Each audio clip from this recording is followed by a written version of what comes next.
Assalamu alaikum, everybody. How are you? Peace. How's everyone doing? Can you guys hear me well? Let me know in the chat how everyone is doing. Let me know if you can hear the audio, if the quality is good. Assalamu alaikum, Anghana. Adam is here. Israel, Young Lion. What's up, brother? SS is here. Tom. And then Mutahaddi and Stevenora. How you guys doing? Can you guys hear me well? Let me know. Well, today what we're gonna do is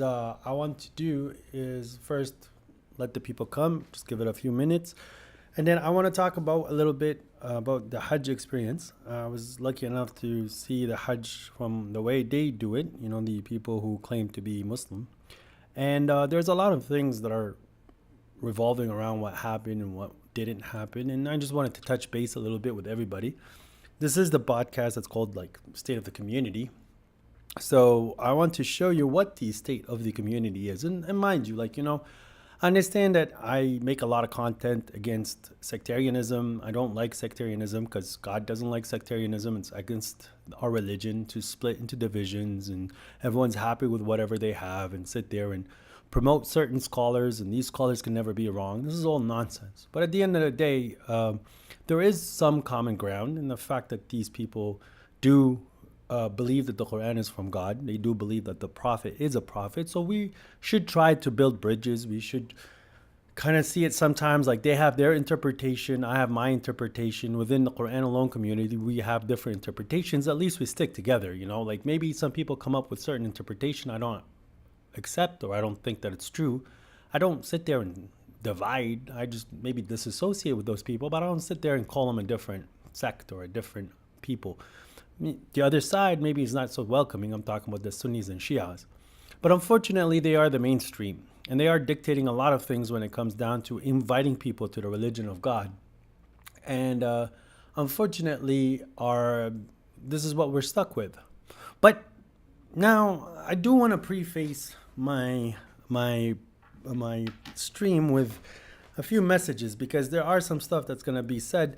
Well, in certain countries, it's a little incriminating, I guess. And the other thing is, some people might take it the wrong way. So I am going to be talking about the Kingdom of Saudi Arabia in a certain way. And I do want to preface this that not every citizen of Saudi Arabia is going to fall under a certain umbrella that I'm going to be speaking about. There's many good people that are in Saudi Arabia that are just doing well, I don't know if it's many. There are good people in Saudi Arabia that are not really adhering to whatever the whole nationalism and the whole push for a certain way of understanding about the religion and who they are and what they're about. They love God. They love the Prophet. They do their part and they try to be good people. This is not what the podcast is about, and it's not about these people specifically. But if you look in the Quran, there are many nations that have been removed.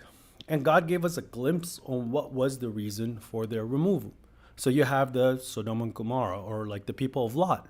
They've been removed because they just started becoming rampantly homosexual. That was one of the final nail in the coffins that removed them. They were not about purifications. They were about following their whims and desires. And then you get the people of Shu'aib, for example, in Midian. They were hustlers. They used to take people's property without right. And they would mess with the scale and do things in a way that isn't correct. And then you got the people of Thamud, which were very arrogant in the way they approached the world, and they were jabbarin. They were very, how can I say it? They are very oppressive, and when they started to attack people, they attacked them in a certain way that wasn't that was very harsh. And then you got Pharaoh, who really literally thought he was God. Now, all of these nations had a specific problem that God was revealing to us in the world.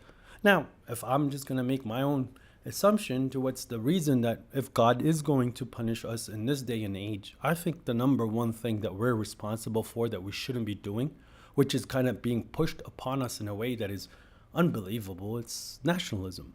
Everyone's so proud of their little flag, that this little piece of tissue that you've been born into, that you can kind of change depending on if you can buy a new one, pretty much. If you can move to a different country, live there for a little bit, maybe you get their passport, and now you're the citizen of this weird group.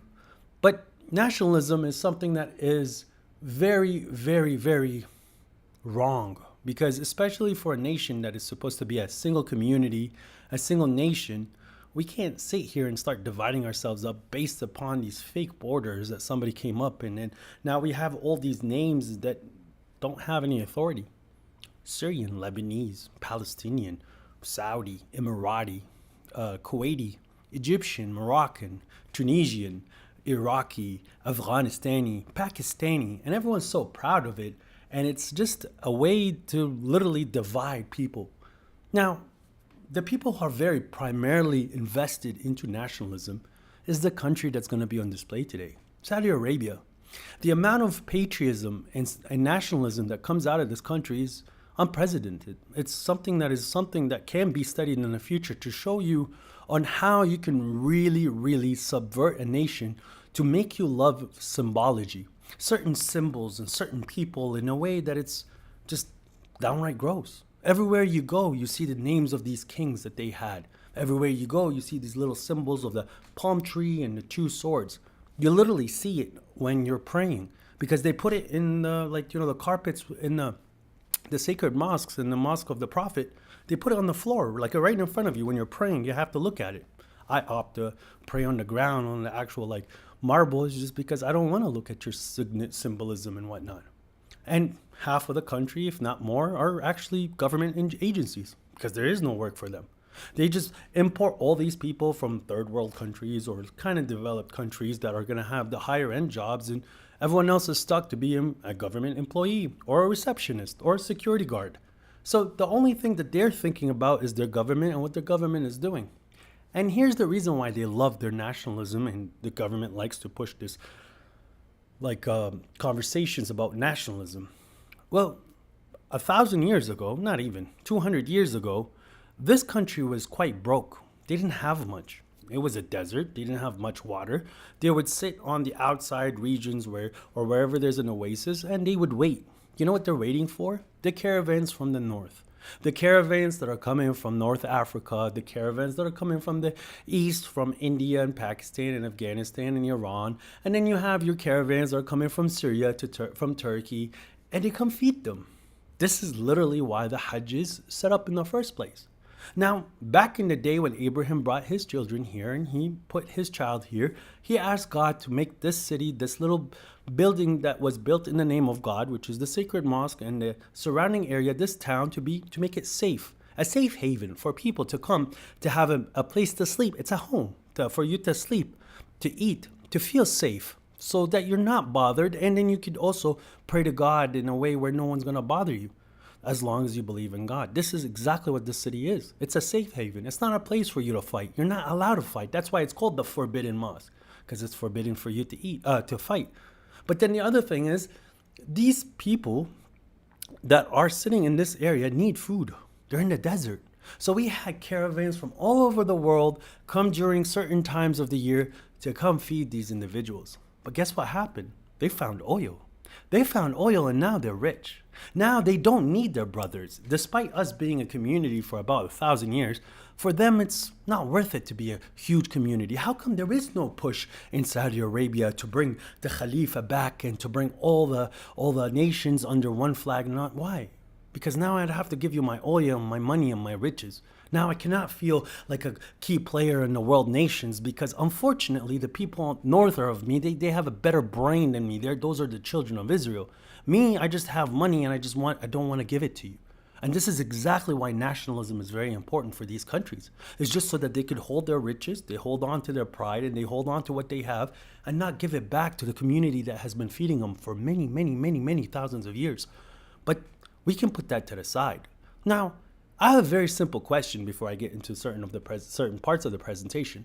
To any Saudi government official watching this, or your Twitter bots, or whoever this, you guys believe that Jesus is coming back. That Jesus is going to come here with this other figure called the Mahdi, and they're going to establish this nation for everybody to come in, and it's going to be the law of God and everything. I have a question for you and your government. Are you actually willing to hand over the key to the Messiah if he shows up? Are you going to believe that he's the Messiah in the first place? Do you really think that it's going to be that easy? Actually, in fact, I think if the Messiah was alive or a messenger was alive today, of how much you guys pushed for people to get these crazy permits, these expensive permits to visit the house of God as they were ordered, you would have expected that Messiah or that messenger or that Mahdi to have a permit. Because if not, you would have kicked them out. This is what I'm trying to explain to you. Is you guys set up a system and now it's your system over the system of God. And the system of God needs to be massaged and managed so that it would fit your system and not the other way around.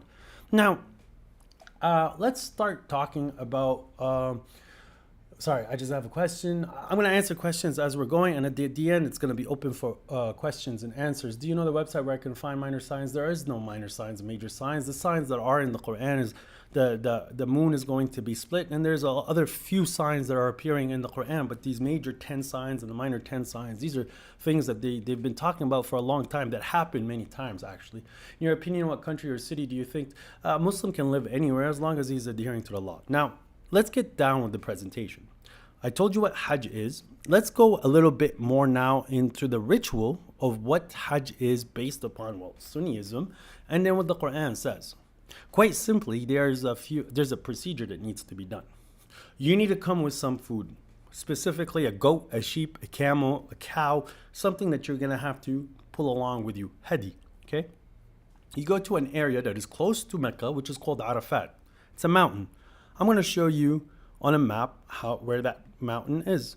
So let me just open up the area. So this is Masjid al-Haram here. Let me see if you guys can see the mouse. Yep, there we go. So this right here is Masjid al-Haram. This is in the dead center. Now, away from Masjid al-Haram, down on the right over here, I'm going to zoom out a bit. You have this huge area, which is Mount Arafat. This is a mountain. It's a huge mountain. Now, you're supposed to start your Hajj technically from here. Of course, the Hajj season starts by you coming to this mountain with your animals. In this day and age, we don't have these animals. And then you spend some time in Arafat in the remembrance of God on one of the mountains. There's a few mountains. There's the ones that they love to stand on is the one that's called Jabal Rahmah, where they assume that the Prophet made a khutbah there. But regardless, so you leave Arafat and then you walk to an area called Muzdalifah, where there's a Mash'ar al-Haram, where it's there's an area where it's specified for the remembrance of God. And you're supposed to spend time there and remembering God. This is in chapter 2. Both of this stuff is in chapter 2. And after you spend time in Muzdalifah, so you're technically supposed to stay in Arafat for like a day or so. And then at the end of like that day, when the sun sets, you go to Hey, can you guys hear me now? Sorry about that. Yeah, I'm having internet problems. Just 1 second, please.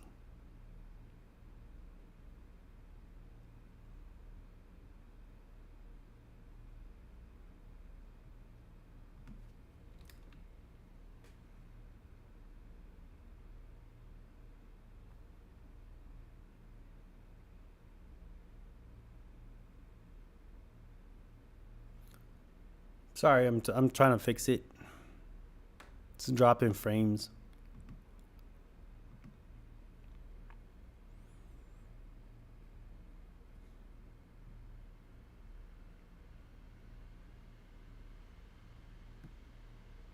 All right, can you guys hear me now? Are we back?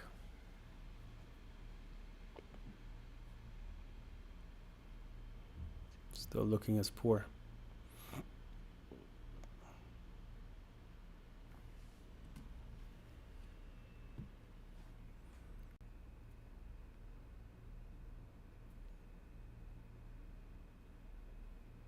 All right, okay, so we're back. Yeah, so us as the believers, our ritual is quite straightforward. Arafat, you spend time at Mash'ar al-Haram, you let the food reach its place, you shave your head, you circumambulate the house, you go between Safa and Marwa, and then you leave where people has left. That's it. It takes about 3 days, as God said in the Quran. Yes, there are verses that I'm going to probably put together, and when I make this into a full video on the thing, I'll show you the proof and the references from the Quran. But now, let's talk about the Sunni style of Hajj, okay? So they have this guide where it says that pilgrimage on day 1, arrive at Mecca, they go go around the house. Okay, so they start by going around the house. They perform the tawaf around the Kaaba, which is 7 laps. Okay, remember, the reason why I want to go into these details because I want to show you how much they need to do. So they go around the tawaf 7 times. They go between the 2 mountains 7 times, and then they depart to Mina. Okay, so they go sit in a place that's called Mina, which is all the camps and the areas which is around here. This is like filled with camps and certain spots where people can sleep, which they had to prepay between anywhere from like $3,000 to like $10,000, okay, for these couple of days. And then from there, one second, they go there and then they have to, most of them will actually end up walking to Arafat. So this would technically start the whole procedure. They would walk from Mina to Arafat, which is about, like you could say, about 10 kilometers in total, okay? So they stay in Arafat. They have to be in Arafat before noon. If you make it after the noon when the khutbah or the sermon starts, then you have actually, wait, are you guys receiving my, is it working or no? Can you guys hear me? I think we should be good now. Where's Mecca? Yeah, so they get to Arafat. They have to be there before noon because if the guy starts his sermon and you're not in Arafat, that's it. You've ruined your Hajj. You cannot do Hajj. You've missed your Hajj. It's impossible to do Hajj. After the guy does his sermon, they go to the Mount of Rahma, Jabal Rahma, which is around this circular area here. And they have to stay in there till 6 o'clock, till the sun sets, okay? And then somehow they need to like get to Muzdalifah, where the other Imam is waiting for them, who was also in Hajj, who got like pretty much airlifted, to do 2 prayers, which would be the Maghrib and the Isha, their sunset, and then their evening, which would be back to back. There's no waiting. And then they go to sleep until Fajr, and then they go throw rocks at the devil. Okay, so they spent overnight in Muzdalifah. They go throw rocks at the devil, like because they're stone idols. One of them is a devil, so they need to throw rocks at it, right? Kind of weird, but whatever. And then they sacrifice the livestock. They go shave their hair, or they cut their hair if it's a girl, and then they go to the Kaaba. Okay, so guys, so remember this. So they come from here, they go to Muzdalifah, they go to Mina. The slaughterhouse is around their area, so they do the slaughters, right? So at this point, they've walked at least like close to 25 kilometers from the. All right, sorry guys. I am on shared internet, so some people might be down or something. We would have to. You just please be patient with me.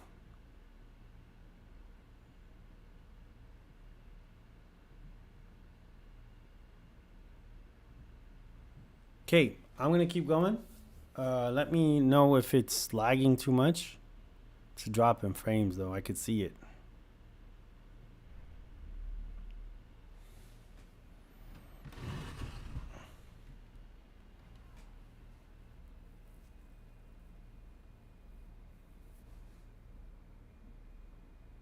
Hey, are you guys able to hear me?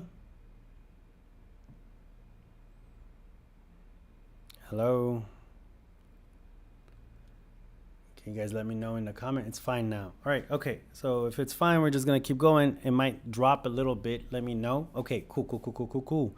So yeah, so they walk from Mecca, they go to Mina.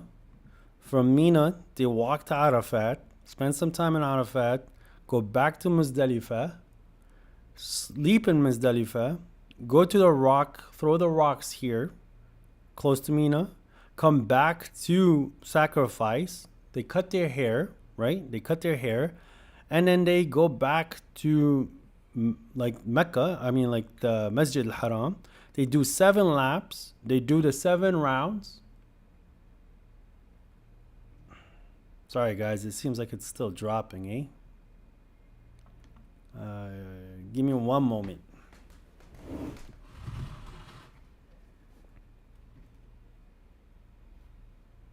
Okay, give me like a few seconds. I'll be right back, okay?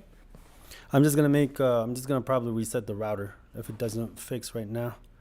Give me one moment.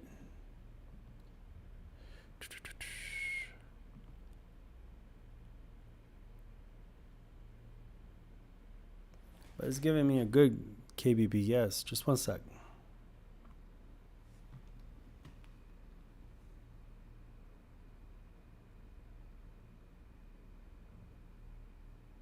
Okay, it seems like it's fine now. Okay, so yeah, so they go do their 7 laps, they do their 7 rounds, and then they go back to Mina, throw rocks 2 more times, and then they come back, do 7 more laps, and then they leave. So they have like this huge extra throwing of the rocks, not once, but like 3 times, literally. So they throw the rocks here, and then they throw more rocks, and then they leave again after doing more tawaf.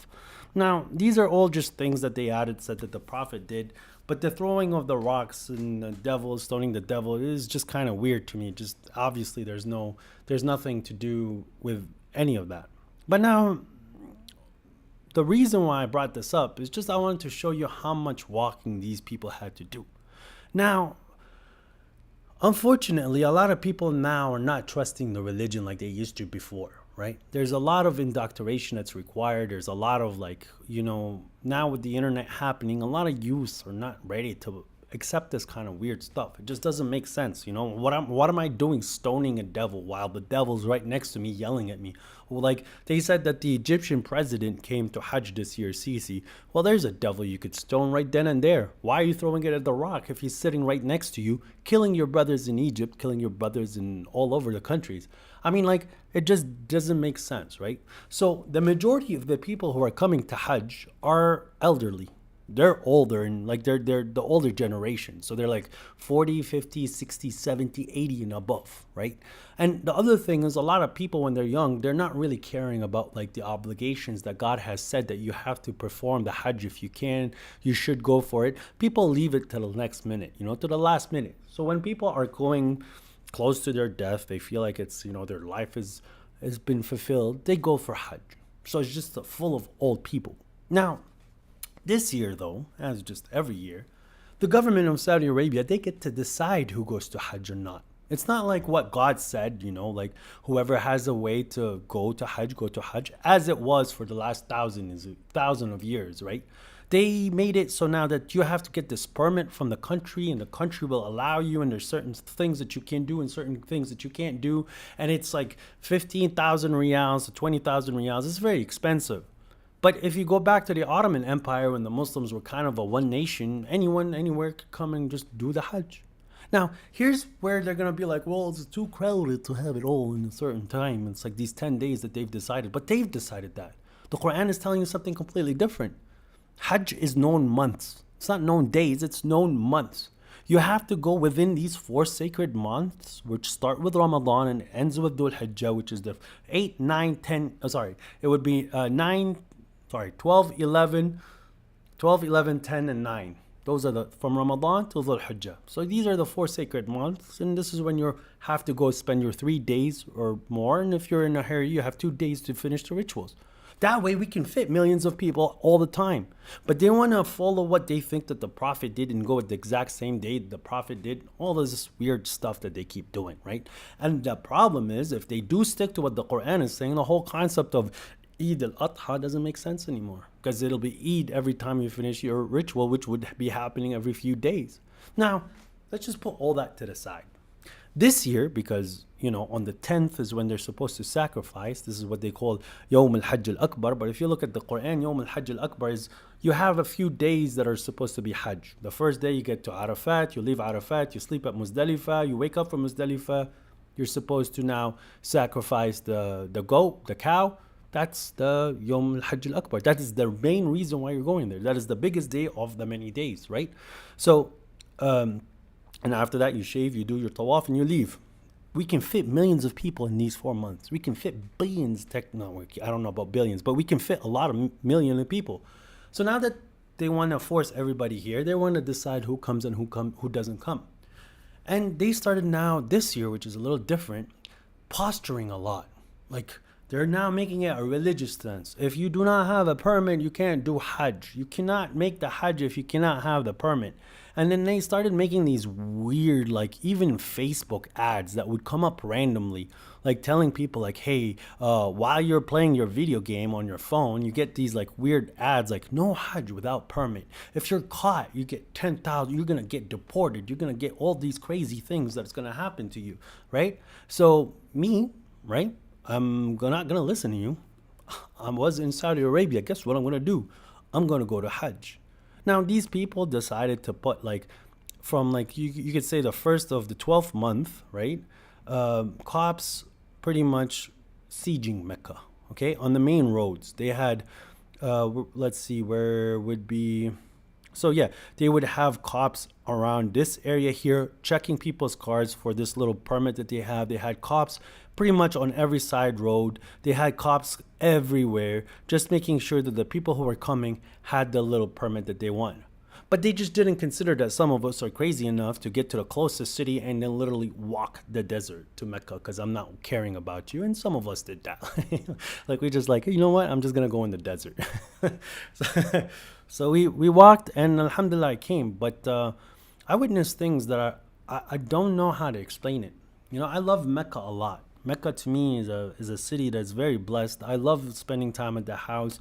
Actually, many people that I debated, I ended up seeing them in the house. They'll be like, what are you doing here? Because I love it there. I love Mecca. Mecca to me is something that's very extremely, like, peaceful. It makes me feel so close to God. And then there's so much opportunity to help in Mecca. And when you're helping in Mecca, it increases you in your hereafter in a very significant way.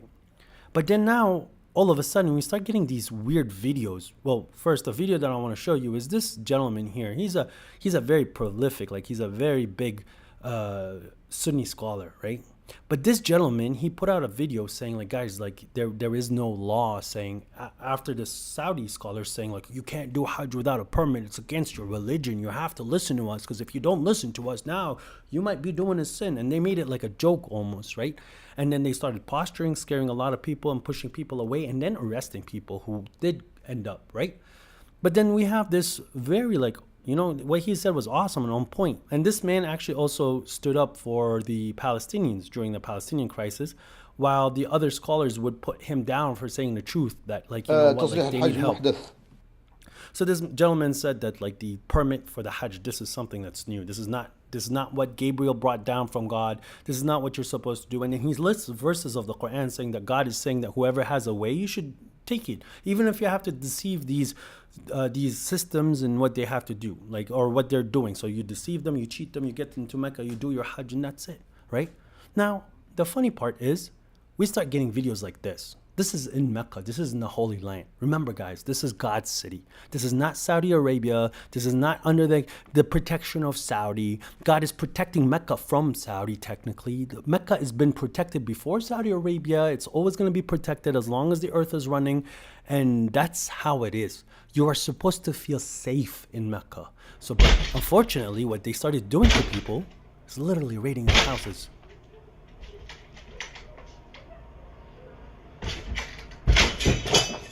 Look at that. يعني يوم نطلق الباب ما تفتحون. احنا في السعودية في البلد الأمين يخش على الستات كسر علينا الباب نزل الوسط. بص المنظر يرضي ربنا. الفرق. احنا في السعودية عند ملك السعودية بصوا في أرض البلد الأمين يحصل لنا كده. احنا شقة واحدة للأسف بقيت الشقة كلها مكسرة اهي. See that? They're going to people like who found a place to stay and to sleep and just to wait for the Hajj to start, despite them not having a permit, to go destroy their property. They go inside, they force them out. They're kicking them out of the city which doesn't belong to them. Guys, you have to understand the Mecca, like the Kaaba, right? You know how like these stupid politicians like to say that, oh, this embassy is on foreign land. So like the embassy of Canada in Saudi Arabia, the embassy itself where it is in Saudi Arabia, that's foreign country, that's foreign land. The Canadian law sits there pretty much, and this is like a little piece of Canada. Now, when you get to Mecca, everything else you can call Saudi Arabia. But when you get to the city of Mecca, that's God's city. That city right there is God's city. It's not Saudi Arabia. It's not under your rules. It's not under your protection. It's got nothing to do with you. You blocking the way to that, you're going to see on the day of judgment. There's no left and right about it. It's not under your control. It's not under your, but you forced yourself there. And why? So you could kick people out of their homes. So you could kick people out of Mecca. So you could kick people out of the Hajj, which God has permitted them to do. But it's your permit, right? It's about what you got to do. And then not even that. We start now getting like, guys, remember, like Hamas starting to fight Israel, and these losers were sitting there, oh no, it's Hamas's fault. Hamas shouldn't be doing this. And we there's no need to like flex against the Zionists. You know why? Because we're trying to normalize ties with the Jews, because that's what God has ordered us to do, right? But then you get these videos for Hajj. What are they doing? Scaring the believers. Can you believe that? They're sitting there making these crazy, stupid videos, posturing, trying to scare the believers away from Mecca. Like they're protecting Mecca. This is what's literally about Mecca and Hajj. Look at this. They look like tools. They look like a joke. They can't even like get it synchronized correctly. They can't even stomp right. Like this is one of the worst posturings I've seen. And trust me, I have some military like experiences. When I was younger, I was put in some military training. This is terrible. But the worst part is, do you know what they're putting here? They're putting a verse of the Quran. ادخلوها بسلام آمنين. Okay? ادخلوها بسلام آمنين. And it's right here. I hope you guys can see this. This is about Jannah. This is not about Mecca. This is not about Saudi Arabia. This verse is about Jannah, heaven. When you're going into heaven, God and the angels will tell you, ادخلوها بسلام آمنين. Okay, but they made it now that their country, Salamun Aminin, that their country is that little piece of heaven that they're promising, because these are technically jinn games. This is them playing with people's heads and changing the verses of God to suit their politics. ادخلوها بسلام آمنين, as if you're the one who's protecting Mecca. Guys, it was a joke. I'm telling you, these people were so terrible at security, it's not even funny. Like, thank God that God is protecting that city. But if someone walked with literally a duffel bag with a few AK-47s and a full stack load of ammunition from Muzdalifah to Arafat, went inside the middle of Arafat, they wouldn't even been able to know for a little tiny bit. Because they did not have dog sniffing bombs. They did not have dogs like dogs that sniff bombs or ammunitions. They did not have any metal detection. They did not have any of that. The only reason why they put this full military force is for them to check people's IDs. That's how they kept it safe. They kept it safe so that people who were making money off Hajj can keep making money. And the people that were going to go there to get it done for free, well, not for free, but for the price that it's worth, no, we're going to keep it safe from them. Like, watch this crazy posturing that they put.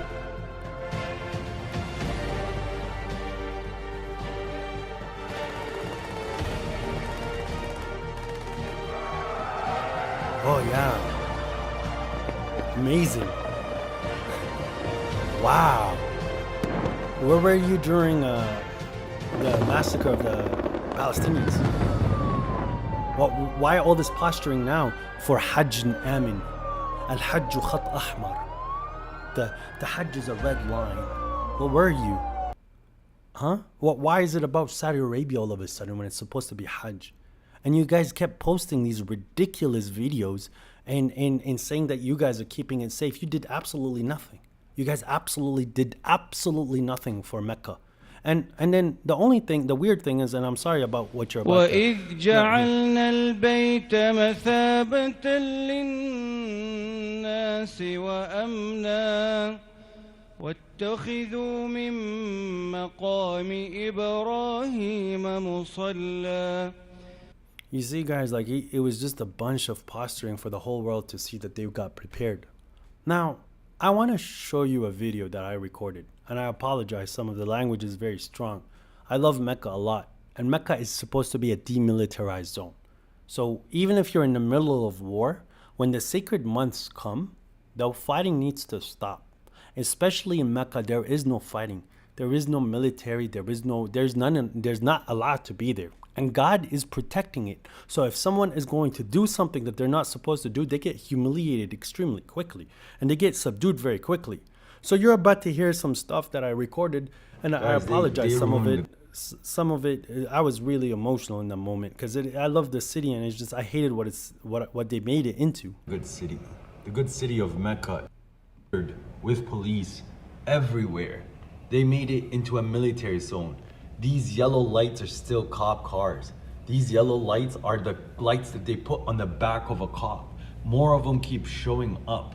They think that they own this land when technically they're guests in this area. Just like how diplomats and their consulate is on foreign ground, these people here are on God's land. This is not Saudi Arabia. You guys are not protecting it. And may God damn and ruin any man of you who kicked out a person that made his way here to find himself at Hajj to finish what God has ordered him to do. May God ruin you. May God ruin your country. May God ruin everything that you built.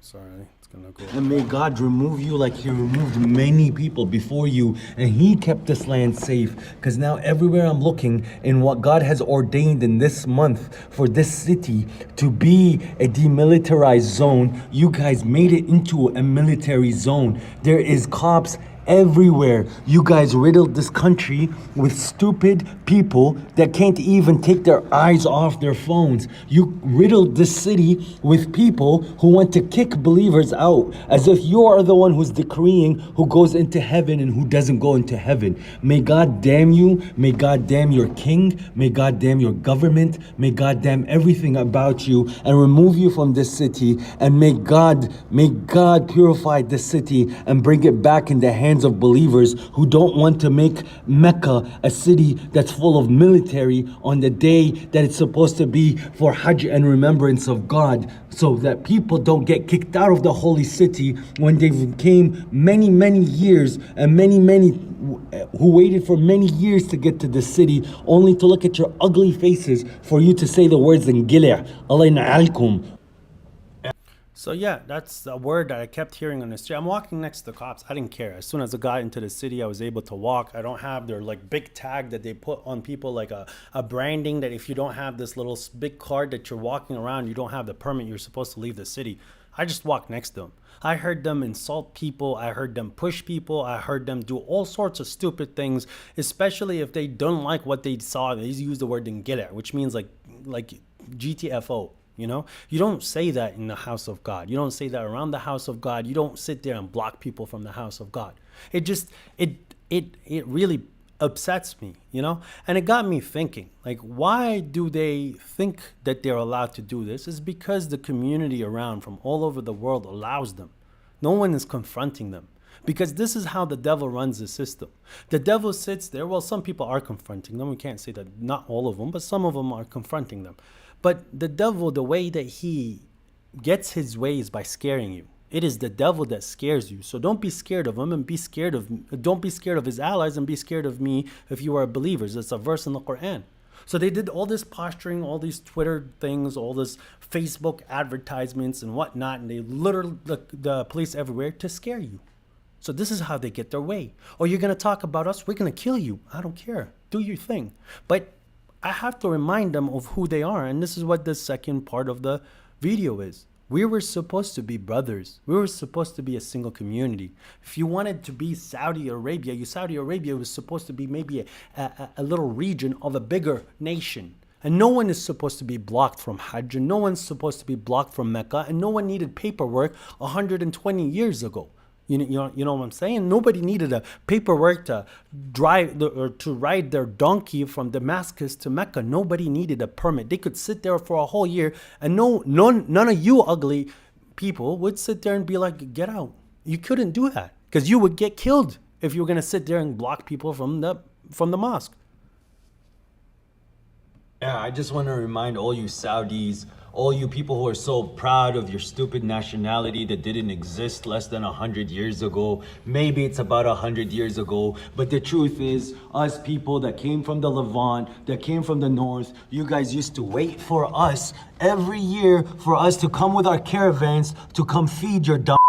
Because when you get money, what you guys love to do is put up borders and tell that nobody's allowed to come here and that it's your oil and it's for Saudi's property and nobody's gonna get any of it because you guys are scum. As God said that you guys are the worst of disbelievers. You are the worst of hypocrites. When you get it a little bit your way, now you want to kick the whole world out and say that it's yours. Even though for the last thousands of years we were the ones feeding you. You scum, you dirty pieces of is what you are. You are the people who want to change this city that God has ordained safe and kept it safe before Saudi Arabia, and He will keep it safe after Saudi Arabia if He wishes, without you. So may God damn you, may God remove you, and may God unite the Muslims again under one flag instead of you who love to push nationalism and all this stupid stuff you learn from the West. That's two cops right there as well, because all you want to do is flex half your country's military, man, because you're so stupid you can't even get your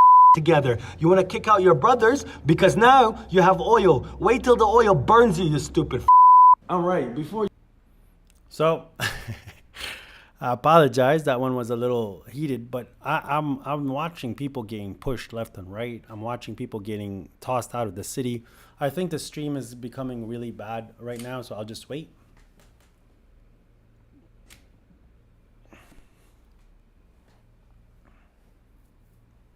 Give me 1 second while the stream gets back to where it's supposed to be.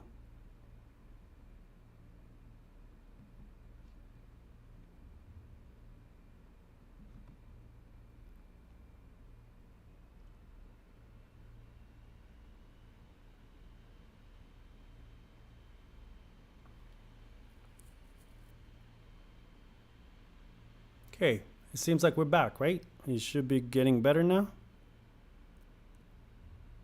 Were you guys able to see that last part of the tape or no? I mean, like the last part of the thing. Stream's good now, brother. Cool. Did you guys see the last little part of the video there, or do you want me to repeat it? When I was maybe swearing a little bit too much. But yeah, like honestly, I got really mad. It's just that city is something that's supposed to be sacred. That city is a place that is dedicated for God. You can't be treating it that way. And unfortunately, I don't have the resources, nor do I have the people or the material for me to make a change there in a positive way, right? So the only thing that I have is this platform and for me to speak the truth. I'm going to repeat that video, and it's just because I know it was dropping, so let me see. I think it's already here. But the truth is, us people that came from the Levant, that came from the north, We saw it. you All guys. right, cool. Okay, so the next part, this little part, is for the people to understand why I'm saying what I said here, because I know some people are gonna. This is what their reason is. Oh, you can't do Hajj because you have to obey the authority among you, but they just don't understand what that means. Ulil amr minkum. We're believers, right? Saudi Arabia is Saudi Arabia. It does not make them the reason, or I mean, it does not make them the authority of believers. It makes them the authority of Saudi Arabia. Just remember that. Among us, the person that wants to slaughter people, stuff you learn from the West. That's two cops right there as well. Among us. Walil amru minkum. Yeah, brother. The verse says, Walil amru minkum.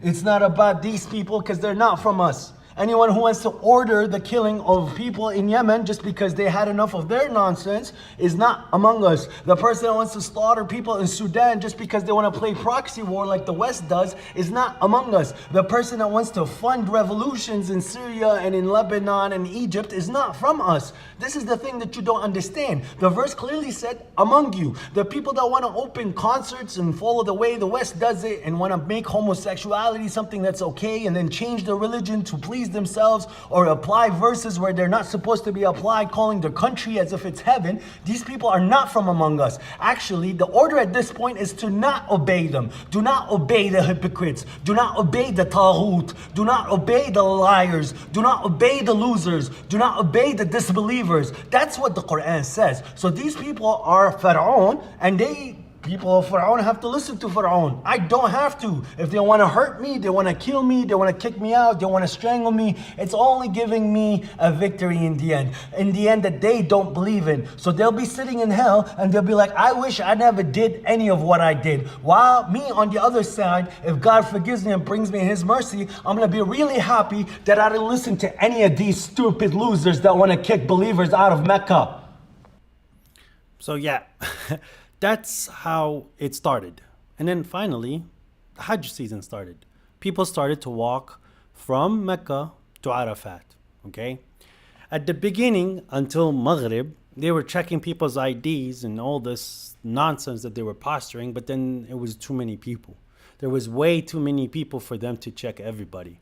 And everybody that was hiding in Mecca that wanted to do Hajj just started to go to Arafat. Because they knew at this point, if they're going to sit there and start checking people's IDs, the people who are supposed to be there for 12 o'clock in the afternoon wouldn't, or at noon, wouldn't make it. So they played this system perfectly. And the cops stopped caring. They got to a point where there's way too many people, way too many things happening. The cops stopped checking IDs. So all this posturing, all this fearing, all this mongering, and all this kicking people out, at the end, God humiliated them because they can't keep up with it. God is keeping the city safe, not you. God is allowing people to come, not you. God is the one who's maintaining the whole presence, not you. But then, okay, now I wanted to show you something in regards to when the month starts. So one thing that is always happening during Ramadan is so the way that we know how months start on the lunar calendar is based on the luna, which is the moon. If you see the crescent, that is day one of that month, right? So when they're fighting around when Ramadan starts, they have to witness the moon. Saudi Arabia, unfortunately, always is a little different. They're always calling these like start of the months where it's almost near impossible for a human eye to see the moon. This is what happened with Dhul Hijjah this year, okay? So I want to show you something that's very cool. This is Saudi's like official calendar, which they print at the start of the year, okay? Now this is Ramadan. This is month 9. Notice this, it's how it's like the first is on a Monday.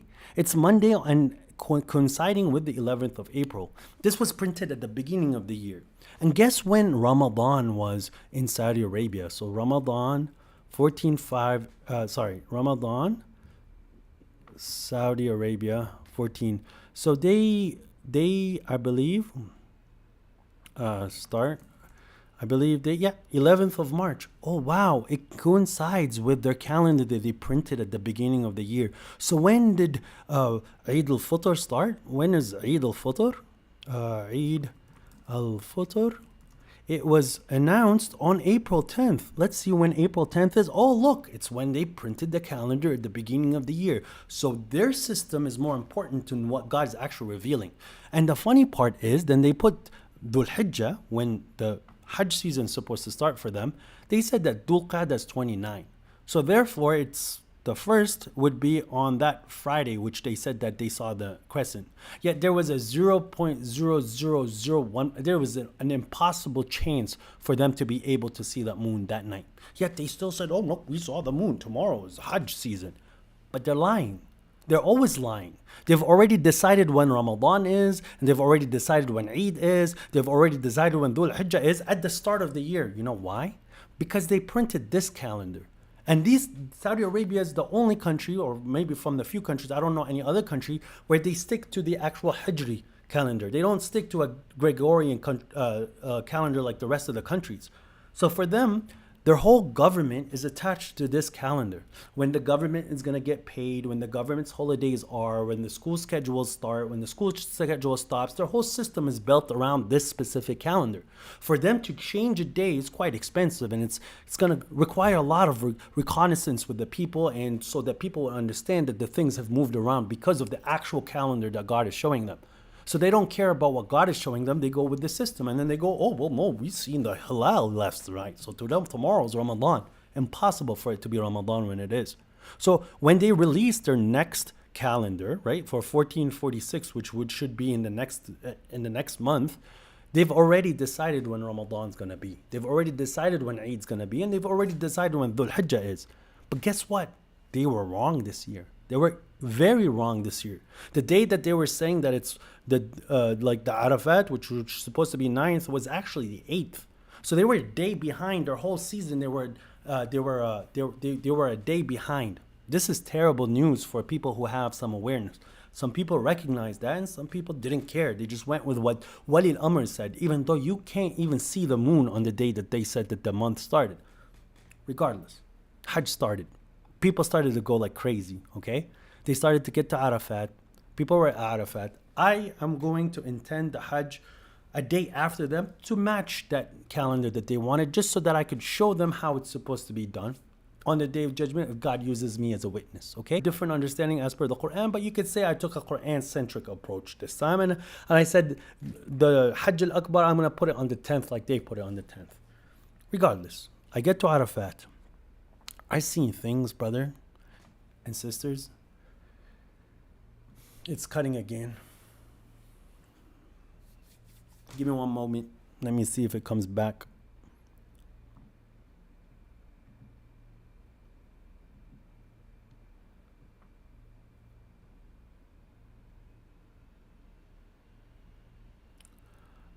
All right. Can you guys hear me again?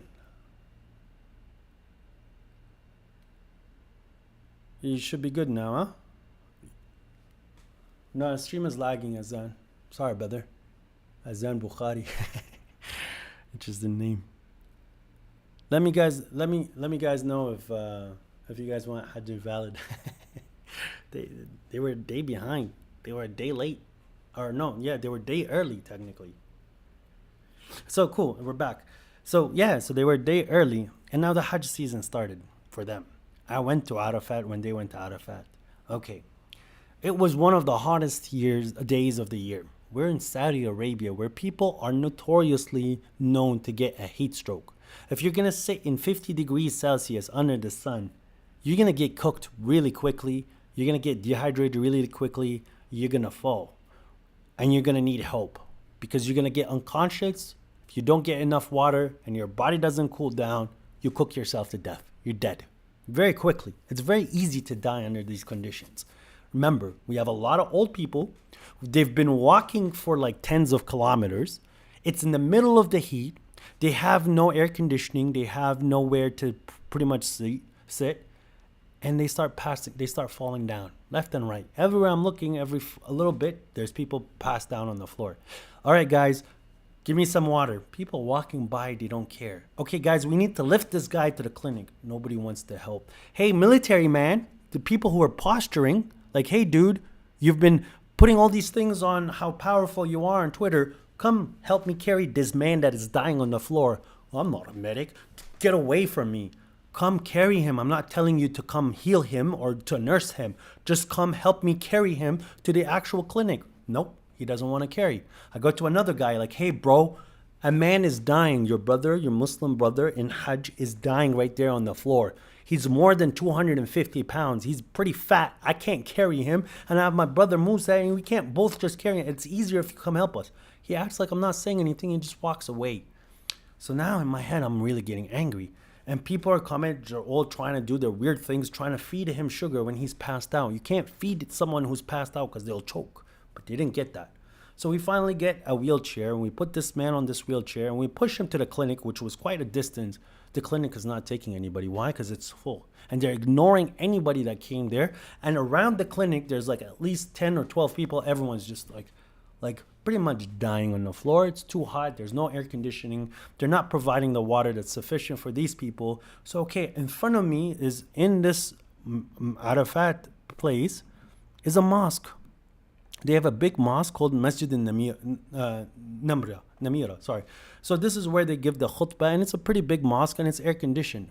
Can we get the people inside? Nope, because nobody would give you the way to get in. The cops were not allowing anyone to get in. The cops were not letting anyone get out properly, and there was a whole mosh pit. And now these Bukhari Muslims that have absolutely no idea what's going on around them, they'll go up the stairs to the mosque. They see that they can't get in, and do you know what they do? Where people are walking, they just sit. They just sit on the stairs. Why? Because it's kind of cool here. People are coming down. I don't care. I'm not moving. So now they've blocked people from going in. They've blocked people from going out. And they've blocked people from coming down the stairs. And we have like a people dying next to us, and they're all stomping over each other, right? The cops are doing nothing. The military men are not able to take care of the situation. The military men and these people that were posturing were not able to take hold of the control of the situation. I was more so helping the people, that are dying, and removing people from the stairs so that people can come back and out. The military guys are doing nothing except yelling in the back like a bunch of animals, okay? The military guys got pissed that no one's listening to them the way that they wanted to. So what was their decision? In front of them, there was at least 30 or 40 people who were standing up. People behind them are sitting. They decided to just push everybody as hard as they can towards the stairs. People got trampled on. People fell off the stairs. People got hit. People lost their stuff.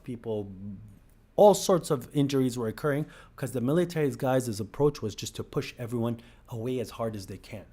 This is what they were doing in Arafat, okay? This is not even like the craziest stuff that we've seen. People would sit there and literally from the people who were dying, they would steal their water and drink the water while that person required more water than you did. People walked, didn't care. People yelled at each other. People fought. It was just honestly very disturbing, very disgusting, and had nothing to do with Islam.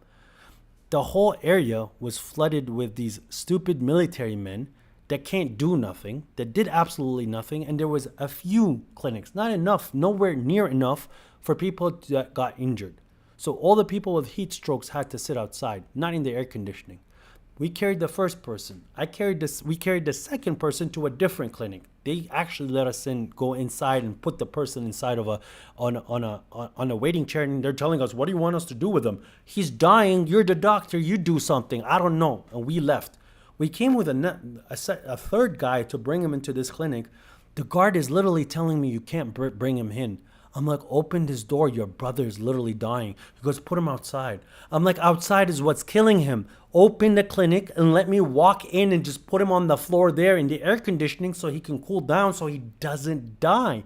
And he wouldn't get it. So I literally just had to push this door, argue with this stupid security guard to get him into the clinic, and I just threw him on a chair and I left. There's nothing else that you could do in these situations. And then as I'm leaving, still trying to get to this mountain, we get to a point where there's an ambulance going crazy. People are walking in front of it, not caring that people are dying in this ambulance. No one's moving out of the way, and I could see the guy honking his thing going crazy. The cop's not doing anything. No one is caring. No one's pushing. And then it just clicks in me. At this point, I have a duty towards whatever's happening. And whoever saved a life is saved all of humanity. People don't remember these verses because they don't know them. So I literally start walking in front of the ambulance, pushing people away, telling people get away. I'm running. I'm telling cars. I'm maneuvering the cars. I'm pushing this ambulance through this whole crowd. We get there. The guy in the ambulance is looking at me he's saluting me. But yet none of the people around me were willing to do the same. In fact, they were making fun of me. They were pushing me. They were like, "Oh, whatever." There's a danger. The ambulance, the man is dying. Let the ambulance go. They didn't care. Do you know why I keep saying this stuff? This is what their religion became. This is who they are. I just have this checklist of me stoning the devil, going around the house a few times, go to this area, go to that area. And when I get to Muzdalifah, the Saudi government put these little pebbles everywhere, and it's like an Easter egg. I have to go find these pebbles because I have to collect 74 or 46 pebbles so I could go throw it to the devil. Just throw it at yourself at this point, because you didn't care about your brother, sister who's dying. You didn't care about people getting water. You didn't care about the environment. You didn't care about anything except what you're getting and what you're having, and it wasn't good enough. But now, we walked to Muzdalifah. They had a chore that is near impossible. So nobody made it in time except a few people. I was one of the people that made it in time. I prayed when they're supposed to pray. I prayed. But then I was like, okay, now I am going to go finish my actual ritual. So I walked from, so we can see it together. I literally walked technically from here to Arafat with everybody, watched everybody act like an animal, walked with some people back to Muzdalifah, watched people starting to become an animal in Muzdalifah, and then by myself, I walked back to Arafat, spend the time that I was supposed to spend at Arafat, and then came back by myself at Muzdalifah.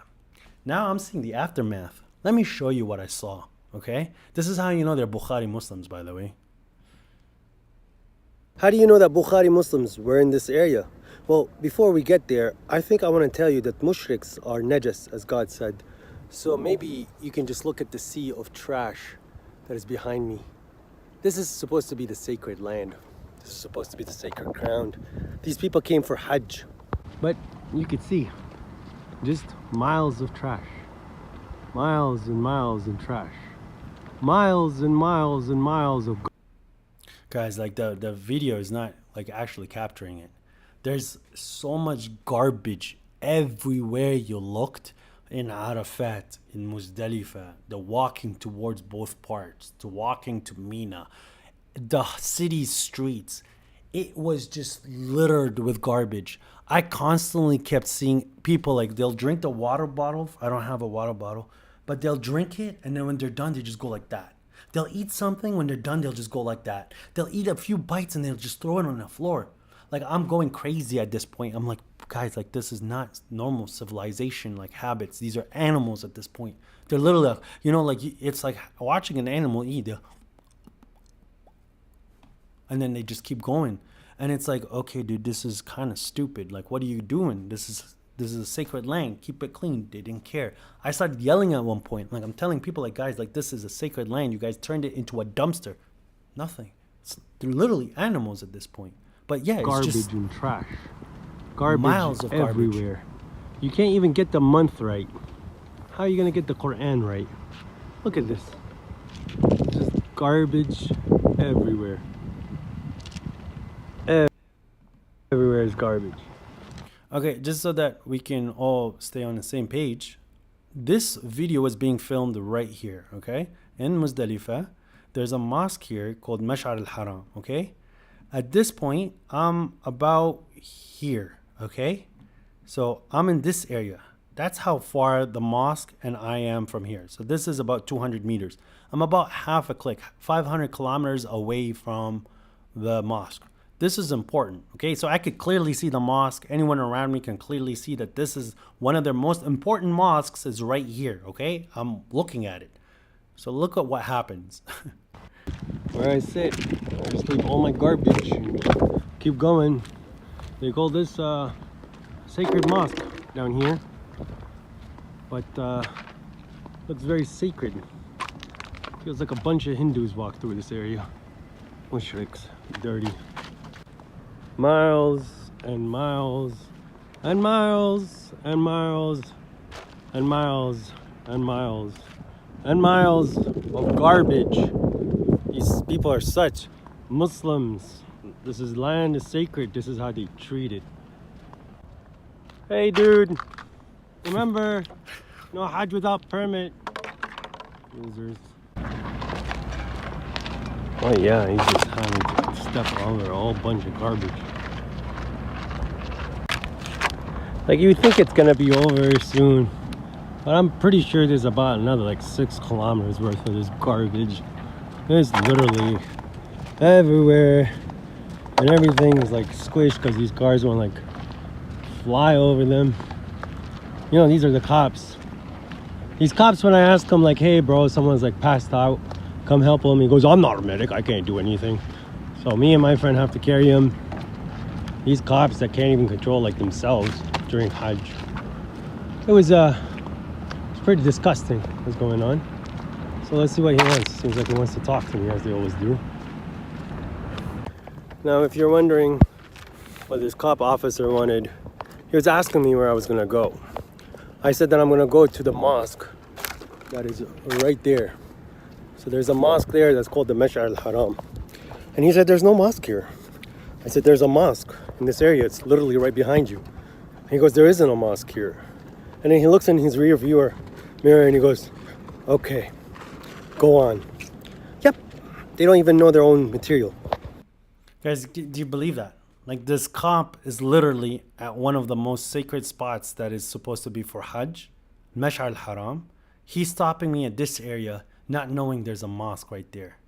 So why do you have these people? Why are these people the ones who are defending the land, the sacred land, which he didn't even know where he was? He's stopping me. Where are you going? I said, this is an Arabic conversation. So I'm going to the mosque. He goes, there is no mosque here.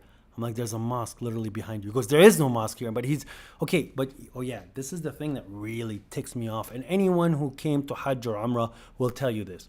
The cops here, they have 2 levels. Talking with their friends and arrogant and happy and ha ha ha ha ha.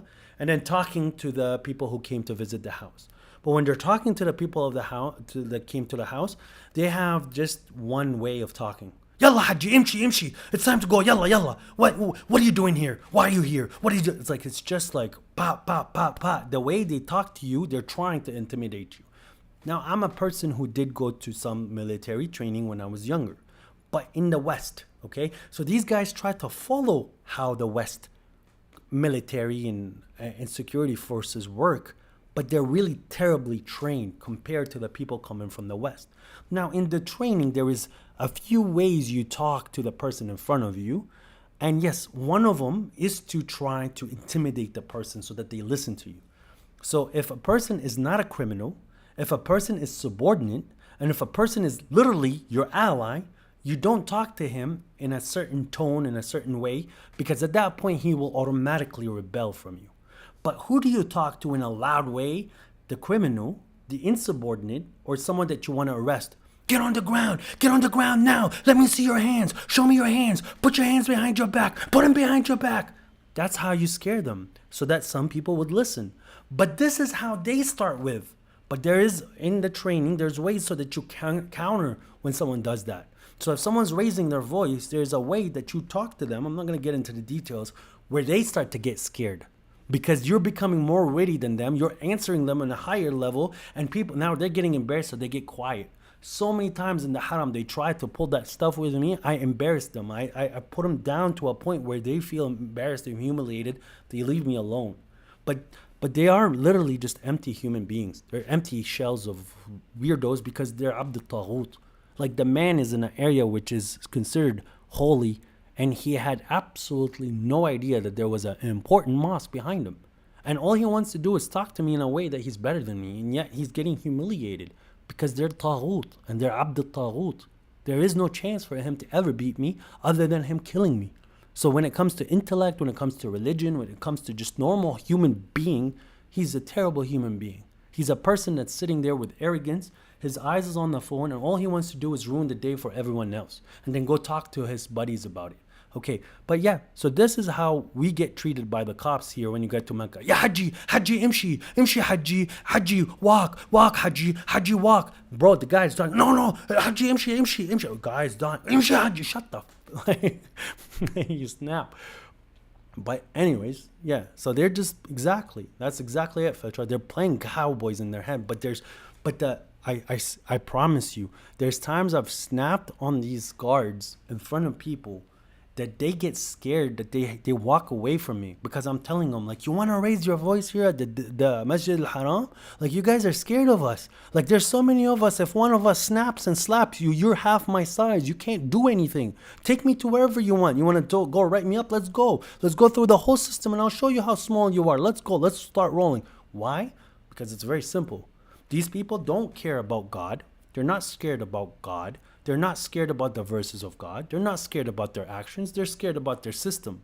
But their system respect Western passports to a level. You have more rights than the actual citizens in certain things, okay? So when they see us a passport from America, they see a passport from Canada, they see a passport from Germany or Australia, then it's like, oh no, hands off, I can't do anything, because if he gets his way a little bit, I get fired and I lose all my stuff and I lose everything.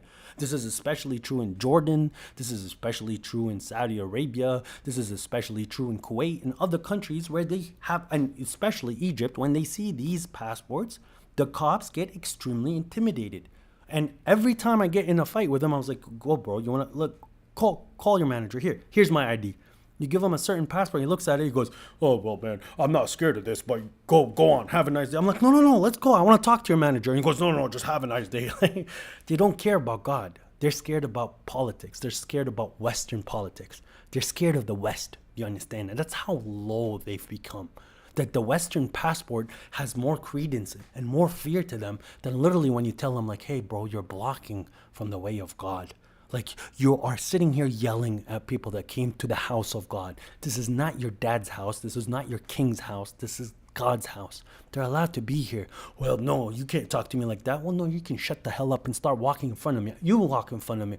Oh, yeah? Give me your paperwork. Here's the paperwork. okay, well, you shouldn't talk to people like that. I gotta go. Like, it's so stupid. It's so silly. It's so stupid. Literally happened many times in Saudi Arabia where I get into literally almost a fist fight with these guards, and some of them kick me, and I say, come on, let's go. Let's do whatever you want. Let's take me to wherever the hell you want to go.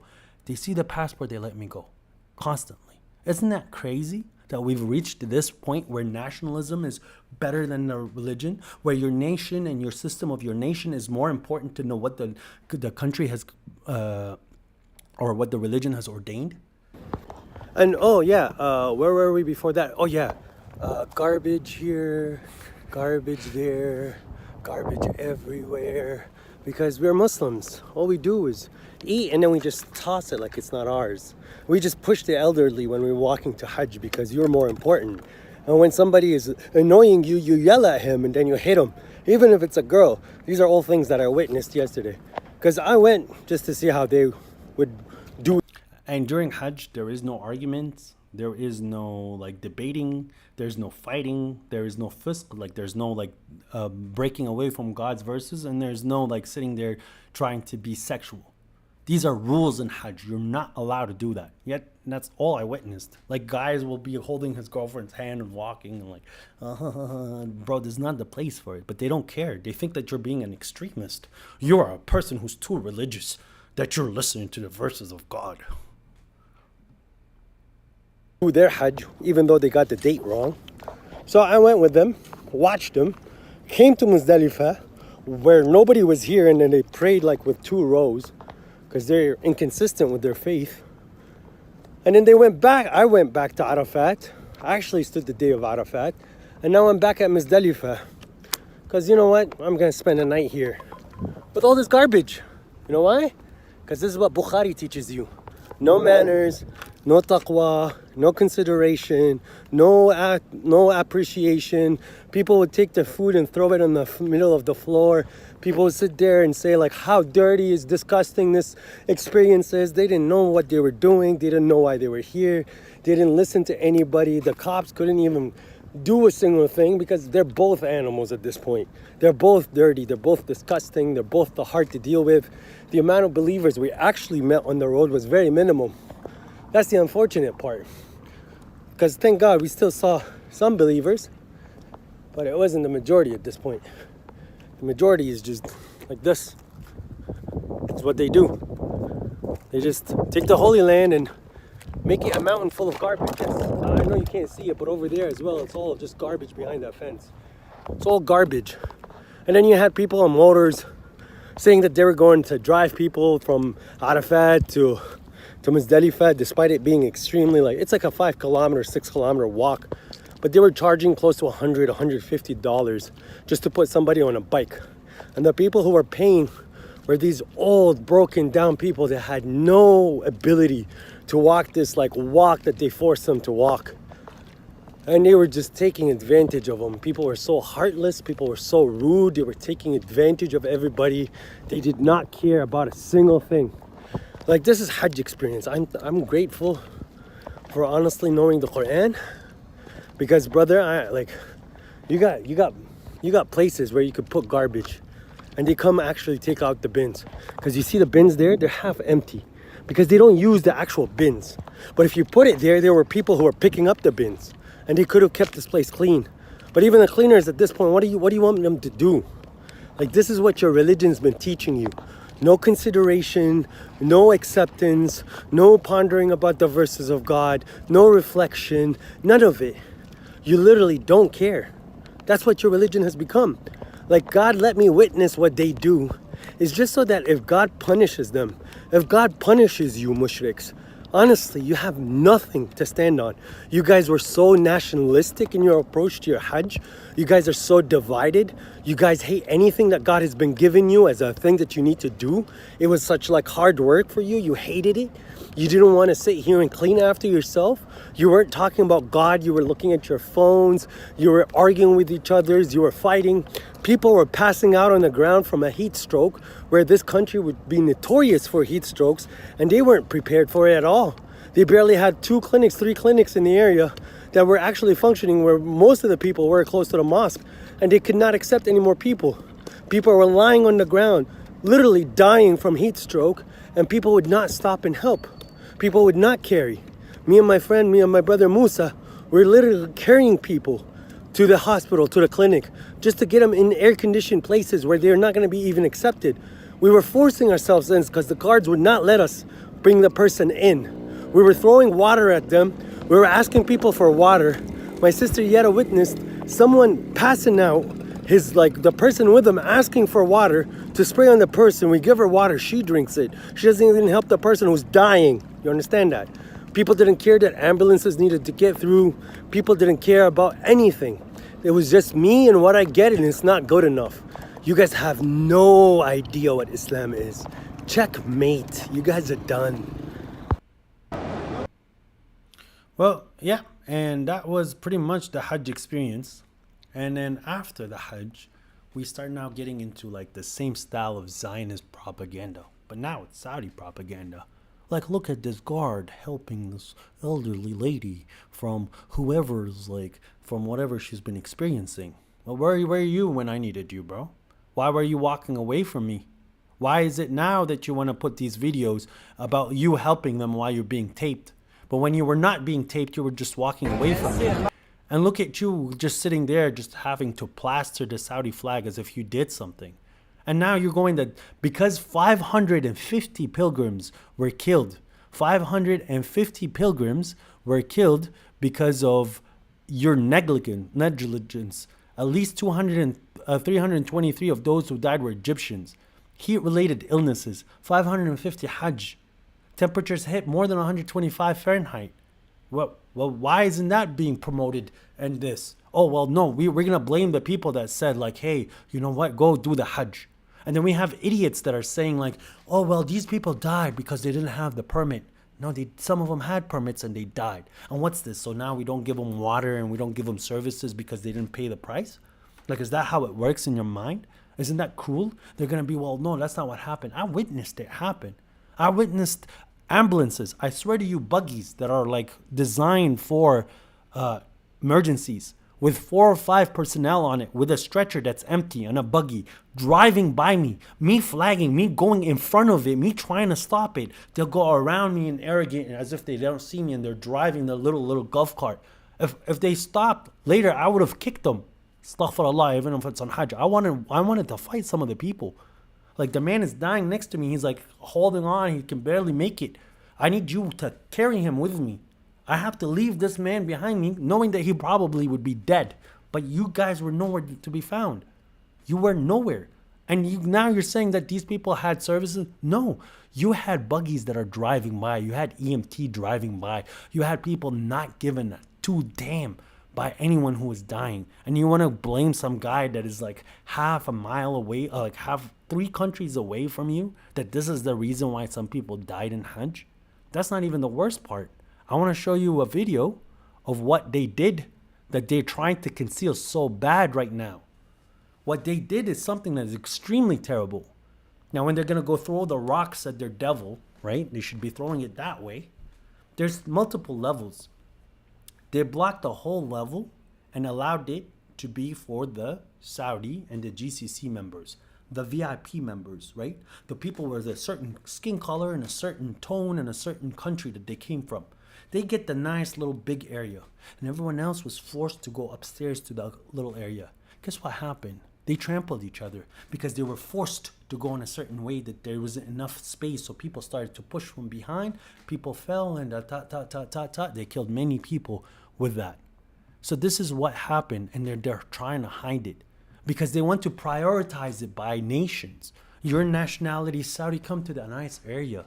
The cops will talk to you nicely. If there's a border, we'll let you go through. Or you're Saudi here, we'll give you the extra special services. You'll have the extra nice places in Hajj. You'll have the extra nice hotels because you're Saudi. Oh, is he Egyptian?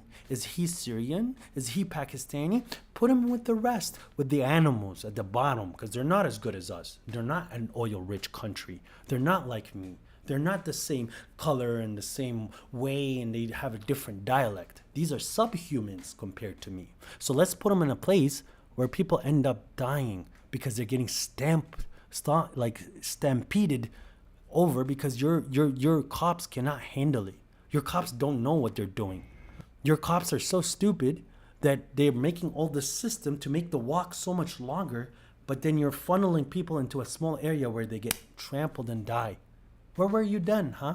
Why don't you sit there and post that on your internet? Why do you want to sit here and show to the world how, like, literally Mecca there was bodies everywhere at certain points? These are here. You see how, like, independent media is amazing? Like Warfare Analysis, who's been doing a very good job who was doing a good job with the Palestinian situation, he's showing you independent media. Watch. This is independent media. What Hajj officials don't want to show you. Why? Are we a nation that lies? I mean, as Muslims? Well, it clearly seems like you have a different agenda. You want to show the world that you had such a successful Hajj when people were literally just dead on the side of the street. And here's the guard, just nice day, eh? It's a nice day, isn't it? Why don't you go pick them up? Why don't you go help them? Why don't you be there for them? Why do you want to act like it's so difficult for you to carry somebody? Oh, I understand why. You know why? Because they don't want to have a heat stroke. Because they understand the services was lacking. They understand that there's not enough people to take care of these individuals. Because you know what they did? They spent a bunch of money to posture. They spend a bunch of money to scare people away, to not put money where the services are required, to not be welcoming, to not put the services in a way so that people who are feeling low and sick to be helped. That's what we ended up experiencing. These are dead people that you're about to see. I hope you guys have the stomach for it. This individual here, this lady is dead. This lady is dead. And then you're about to, this is in a small area. And people have to leave them there. Well, what are you supposed to do at that point? We don't have the resources. By the way, you see the trash all around? That's another dead person right there, done and dead. These people came for Hajj. Another dead person right there. Isn't it sad? Isn't it sad that one of the most joyful times technically for a believer, that they fulfilling the words of God in a way that it's supposed to be amazing, it's all been ruined. They made 4 months into 10 days and they only used 4 or 5 days of it. They stuffed everybody in a way and they made it all about nationalism. And if you have the right nationalism, like if you have the right passport and the right papers, you get treated the best way possible. Some people were literally getting airlifted into Arafat. You understand what I mean by airlifted? There was a helicopter flying them into Arafat. And then some people were taking the trains and the buses, and the majority of the people had to walk. It's better if you walked, in my opinion. But they don't care, brother and sister. They actually don't care. The state of our community is just in such a shamble, in such terrible ways, that even if I post a short about how I pray, I get sit there and insulted, as if I'm supposed to pray for you, or as if you're going to sit there and give me check marks that my prayer is accepted or not. It's not between me and you. I found my guidance. I'm very happy with what I found. I can recognize evil. I can recognize the good. My God is helping me in ways that you will never understand. My God showed me so many signs and miracles in my journey here to Mecca and then leaving Mecca that none of you would probably ever experience or understand in your life. Is just because you don't care. There's no more heart between you. Like, I'm sorry, I don't think the Middle East is going to have that like amazing time that you're thinking, other than if God decides otherwise. Maybe we do have a way to remove these taghuts.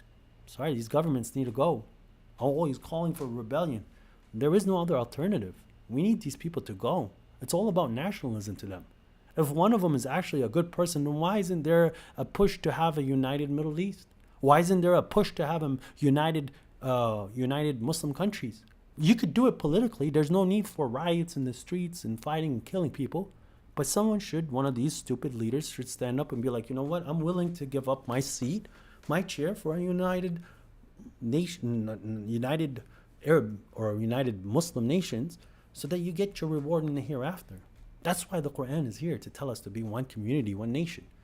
So I'm here now at the point of the end of the stream.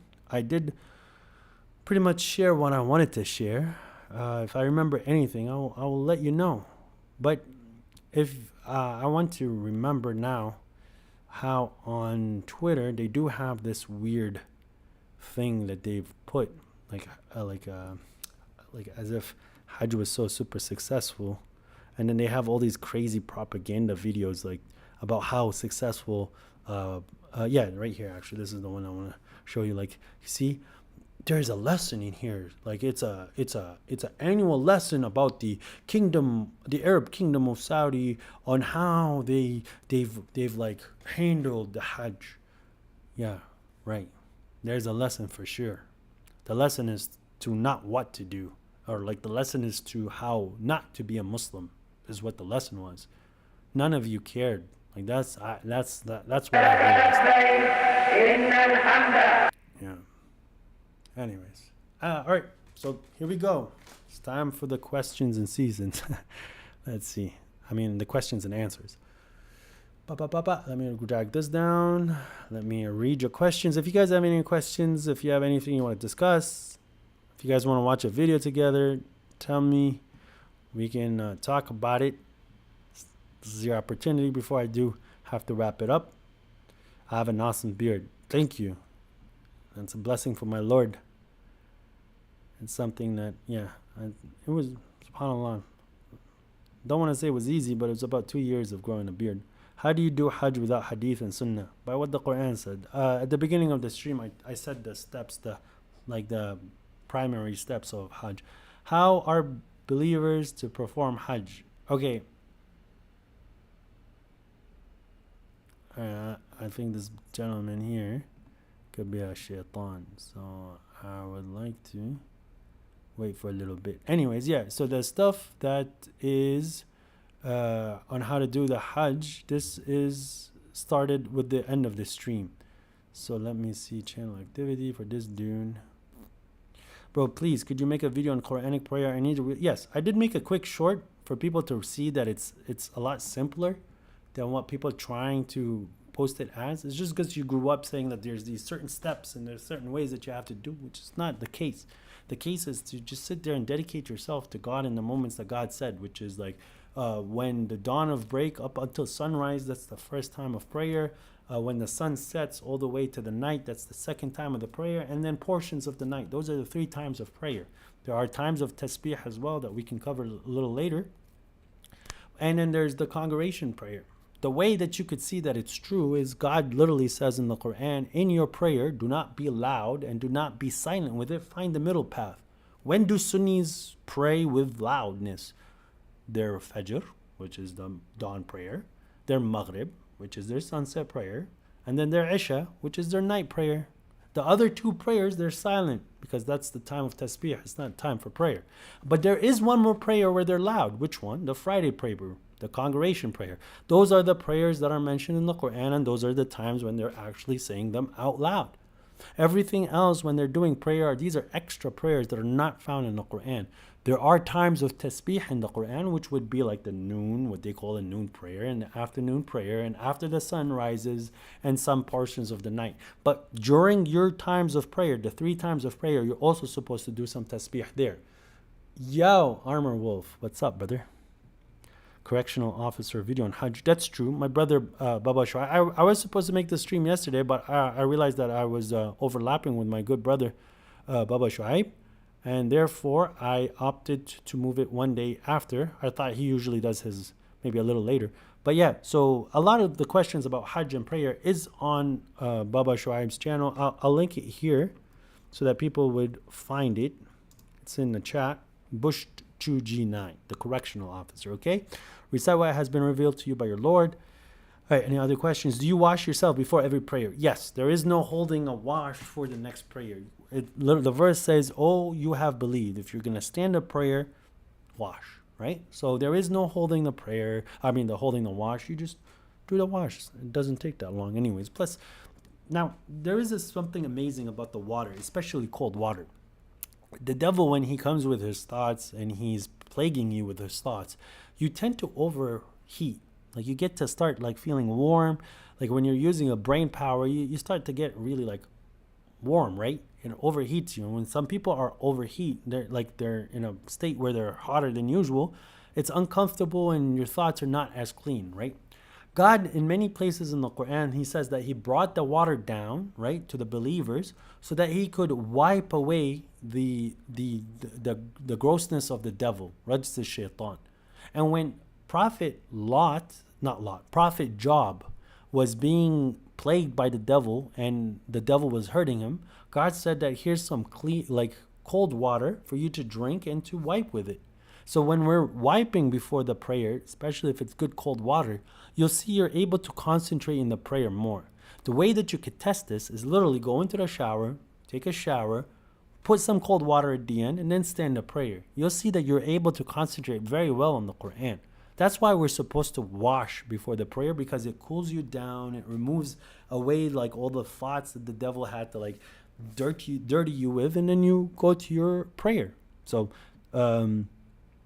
what is the Quranic method of sa'i, Safa and Marwa, and what is the purpose of Quranic Hajj? The Hajj is to bring food to Mecca, the hadi, which is the sheep, the camels, the cows, the goats. And the Safa and Marwa, you just walk between them. That's not very difficult. Okay, I studied and recently rejected the hadith. God bless you, young lion. If you don't mind me asking, you know the prayer. You said read the first chapter and then read another chapter, surah. This order is from the Quran, and where does it say to read Fatiha? Okay, so the Fatiha literally starts with the words Bismillahir Rahmanir Rahim.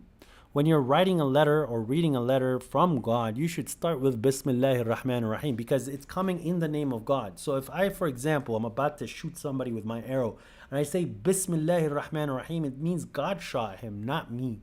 You understand me? So if I'm going to feed you and I say Bismillahir Rahmanir Rahim, it means God fed you, I didn't feed you. So it's not explicit, but implicitly you should start with the words Bismillahir Rahmanir Rahim. Where's that found in the Quran?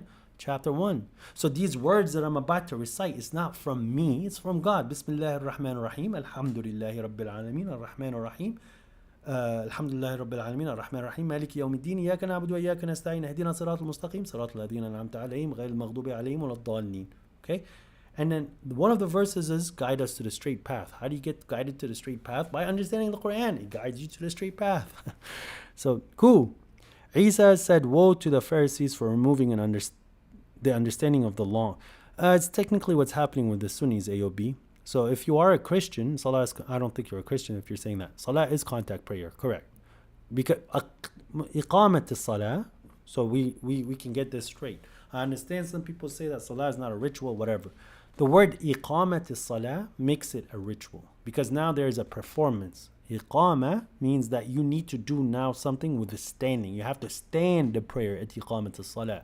Inna Allah wa malaikatahu yusalluna ala al-mu'mineen, or Inna Allah wa malaikatahu yusalluna ala al-nabi. That is now just contact. You understand that? There is contact here. That's just salah. But iqamat as-salah is you need to do now ritual prayer. This is a ritual contact prayer. Assalamu alaikum, brother. Salam al-Basrawi. Awesome. I know the topic of Hajj, but my recent overview of the Quran shows that Abraham is the most superior prophet in terms of virtue and not Muhammad alayhi salawatu wasalam, though he is in high regards. Thoughts on this? Okay, so we don't make distinguishments between the prophets. So I'm not going to say that this prophet's better than this prophet, that prophet. But the prophet that has the most favor with God is Abraham. Abraham is the center of the religion in a sense, because we're told to follow the creed of Abraham. We weren't told to follow the creed of Adam, which is the first human. We're not told to follow the creed of Noah, which is technically a father for all of us. We're told to follow the creed of Abraham because Abraham fulfilled the religion in a way that other people couldn't. Now, there's a verse that says the closest to Abraham are those that followed Abraham, i.e. his community, and this prophet, which would be Prophet Muhammad, and then the believers. So the point is to get close to the mentality of Abraham, not by copycatting him, by understanding what Abraham was thinking and doing. Thanks, it's funny. When the Sunnis still believe that Muhammad met God and bargained with God's on numbers of prayer. Yeah, Shu'aib, my brother Shu'aib has a very funny take on that one. Yeah, it's because it's all like Mr. Bean type stuff. It's like imagine like Khabi Lane, or the guy that he does the silent videos, like how he shows ridiculous things. This is what I feel like they paint out the devil in hadith to be, or like prophet is lost, he needs Moses to tell him to go debate, and it's like God doesn't know it himself. It's kind of weird. Thanks a lot, brother. Your videos help me a lot. I've been a Sunni for the past 25 years. I hope you make more content. Jazakallah khair. Honestly, guys, the content that I'm doing now is only for the people that are caring. You understand? These are the people who really want to get close to God, and if I can help, I can help. But for me, and I'm at a point, especially after this Hajj experience, and even before it, like I feel like we're at a point where it's game over. Like we need God's help. People are not gonna wake up. People are sealed. We're in a point where it's like, I hope not. I hope things change, but it seems like the only thing that's left for us is destruction. But the believers get saved. Remember this. Okay, Mirza. Muslims in my community, and I find that pretty difficult. I was wondering if you had any advice for dealing with that. Muslims in my community, and I find that pretty difficult. Oh, salam alaikum from Bosnia, my brother. Salam. The older I get, the more I begin to reject hadith as authoritative text, so your channel is one of my favorite on YouTube. Peace, brother. I find myself getting shunned by other Muslims in my community.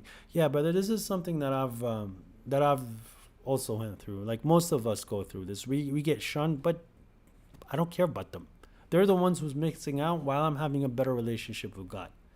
Unfortunately, in this day and age, it's you're alone, but you're not lonely because you got God to talk to all the time. We have believers online that we get to hang out. What I ended up doing with a few believers is I end up meeting them, so I thank God my Lord has blessed me in a way to have a little bit of fluidity with money and the ability to travel. So I went met some people, and as I said, I went with my brother and sister here to Hajj. They're my brothers and sisters in faith. It's not actually like my brother and sister. So Mirza, my only advice for you is just to hang tight. Because at the end of the day, even the person who goes to jail for 30 years or 40 years, I'm telling you this, a person who sat in jail for 40 years, when they leave jail, they'll tell you after a few weeks, they'll say it felt like it feels like it's almost been like a few days. It doesn't feel like 40 years to them. And the world is the same way. It might seem such a long time. It might seem such a lot of heavy heart and a lot of waiting. But when you get to forever, it's going to be such a short time. So be patient, my brother. Endure, and I hope God brings people your way. Sorry, JS. Let me see your first comment. Oh, JS, I tried to send you an email, but it didn't work. I had a book recommendation if any or you or listeners want to look up. Okay. Yeah, I think because of the name later, I think I understand what it is. It's called The Criminals of Islam, right? By Dr. Shabir Ahmed. I saw Shabir Ahmed. I believe it is. I tried to send you by Shabir Ahmed.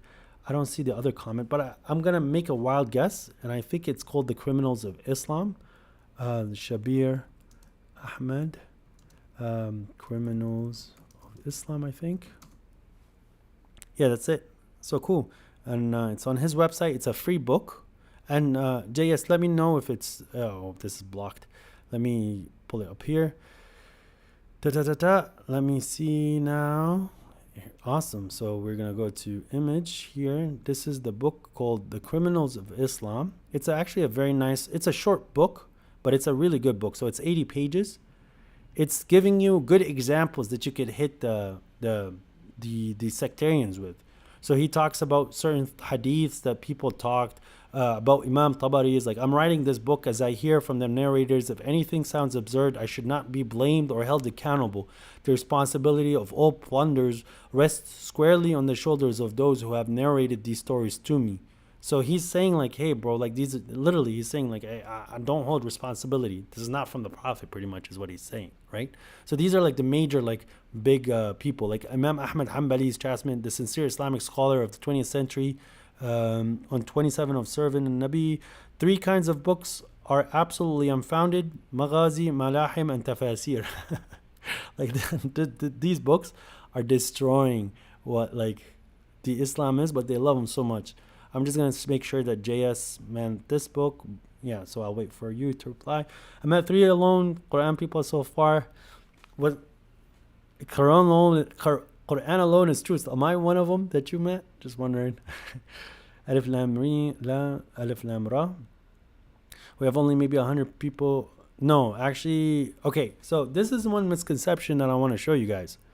The Quran alone community, or what they love to call us as Quranists, is a big threat. We are a huge threat to we are an extremely big threat to the Sunni mainstream in the Middle East. You guys are seeing in the West where there's the residuals now, like where we're starting to pick up, we're starting to pick up ways and having a certain size of an audience, because the reverts are finding the craziness and they're like, well, I don't want to disbelieve in God, but what's the truth at this point? But in the Middle East, in Arabic, this is what they don't want to show you, is that actually there's people with close to 2 million subscribers of people who are Quranists. This is Dr. Ali Mansour Kayali. He actually is a person that comes from close to my city, and he sits here. He's an older gentleman. He goes on like big channels, by the way. He goes on like certain news channels on MBC and in certain big platforms, and he talks about just the Quran and he's exposing them. And then you had someone, for example, his name was, Dr. Shahruz, also from close to where this gentleman is from. And he has close to 500,000 to 1 million people following him. So, and there's a person from Morocco as well with millions of followers, which are Quran alone. So we were not a small community, but we're just the people who are now trying to force a way in because of the internet. Remember, back then, the book, like you to publish a book, you needed to go to a library. The libraries were held by the government. The governments are the ones who are saying, we publish these books, so these books are banned. If you're not a Sunni mainstream following a certain sect, which is going to be of a political nature, like aligning with the political nature, then they're not going to they're not going to allow you. Sorry, guys, just my camera needs a reset every now and then. Oh, we're good. It would be cool if you did a live on that book. There's some, yeah, actually, maybe, you know what, JS? I guess that is the book. Maybe one day we'll read it together. Okay, sorry, let me catch up. These are a lot of comments. Reading the Quran, I know your stance on Muslims not being in hell forever, but do you believe? No. There's Jews and Christians that are going to have heaven, yes, 100%, even in this day and age. But whoever goes to hell, he's there forever. There's nobody leaving hell when you go to hell. Assalamu alaikum, Muhammad. I just wanted to ask a quick question. What's the salah timing? I'm still confused about what time should be doing the day. Love you. Also, I agree with your Discord community idea. I don't know if I have a Discord community. I probably won't. I don't like Discord. I love the videos of Hassan Farhan Maliki. He's pretty good. Okay, Salat al-Wusta to me, okay, so for the first prayer would be Maghrib. Okay, so the first, like when the setting of the sun is the start of the new day. So that's the first prayer. And Fajr is the second prayer. So what's the Salat al-Wusta? Would be the night prayer. And that's one of the hardest prayers because you should be standing close to a third to half to 2/3. That's the night prayer, where you're doing many prayers in the middle of the night in Salat al-Wusta. There's another understanding of Salat al-Wusta, Hafizu ala Salat al-Wusta, which is the connections, or like the connecting to God in between your prayers. So it's not Iqamat Salat al-Wusta, it would be like Salat al-Wusta. So that depends on the interpretation that you want to follow, whether if you're thinking God is talking about the ritual prayer here, which would, for me, would be the night prayer, because that's be the second out of 3 prayers. And then if you want to talk about the prayers in between prayers, which would be the Salat al-Wusta at that point. Now let me go in Western. Can you make a Discord though? Brother, the problem with Discord is the company itself is not something that I want to support. I have no problem making a Telegram channel, which I'm working on, but I will not make a Discord channel because of just the nature of Discord itself. The name itself is called Discord, you know, and if the devil wants to cause discord between people. I've been on Discord servers. There's only one Discord server I actually recommend. They were good people. They're called Ahlul Quran. They're on Discord. I might post their link sometime, but everything else, they have got so many fringe and different interpretations that I can never agree, nor will I promote, because the unfortunate part with Discord is people sit on it for a very extensive time and they don't actually end up doing part of the religion, which is to go strive in the name of God. I'm a person who's active. I like to go help, do, like when there's opportunity to do, I go do. But people on Discord like to sit and talk, but sometimes you start talking yourself into a hole where you start saying things that you shouldn't be saying, and then they come up with these crazy interpretations that I just don't want to. How to slaughter an animal? Please let me know. This is from Zema Hussein.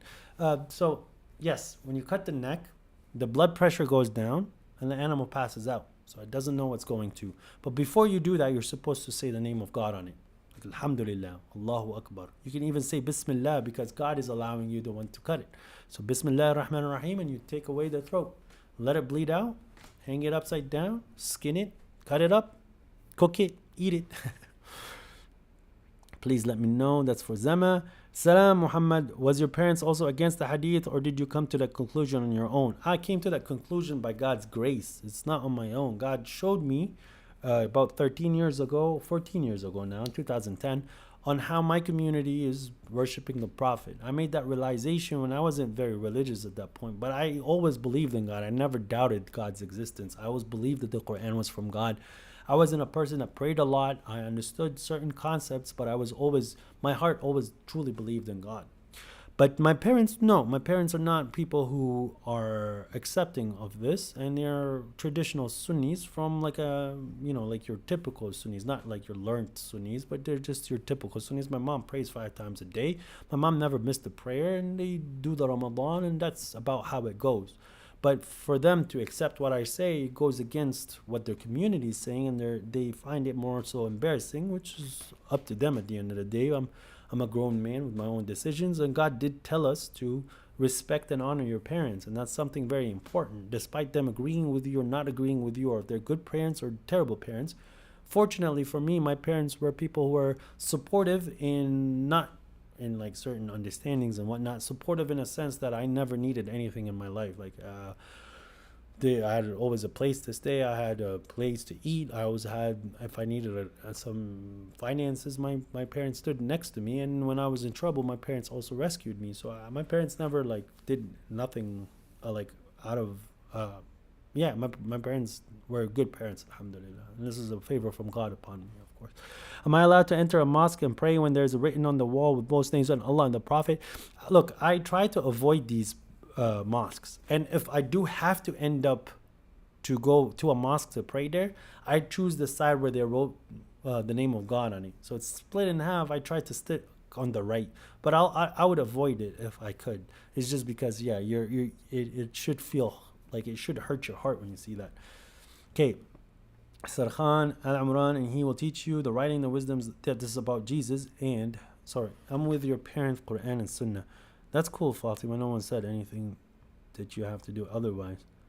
But alhamdulillah, my God has provided me better than what he provided my parents. So, because the good people are not being owners and sitting all day. Discord can be a chaotic echo chamber. I agree, Ashley. Hanif, which city? Oh, it's not about me. Reddit has a good group called Quraniyun. Yes, it's a decent group. Some of the moderators are really excellent human beings, and some moderators I just can't get along with because they're just weirdos. But yeah, the Quraniyun on Reddit is a nice read. People ask questions. Again, it's just it's best you teach yourself. Mandated Mero, what's up, brother? It's always good to watch your streams. It's always good to hear from you as well, man. Hope you're doing well. Is there a difference between Quranic Ramadan and Sunni Ramadan also regarding Laylatul Qadr? Okay, Laylatul Qadr is something that is happen once. It doesn't happen as a tradition every year. That doesn't make sense. Okay, so Laylatul Qadr, the night of decree, is when the spirit or the soul came down with the angels. That's when they came down to Prophet Muhammad. It's not happening every year. So Laylatul Qadr is a one-time event. Okay, based upon what the Quran is. But the Ramadan is, yes, the schedule there is correct. So the way that you know that it's correct is, one, God is not an evil God, and he's not an oppressive God. Things that where you need to fulfill rituals, it's not going to be obscured and hidden. So Mecca is not going to be hidden. The Masjid al-Haram is not going to be hidden. Ramadan is not going to be off course. The things where you do need to dedicate to God, God will help you by preserving that.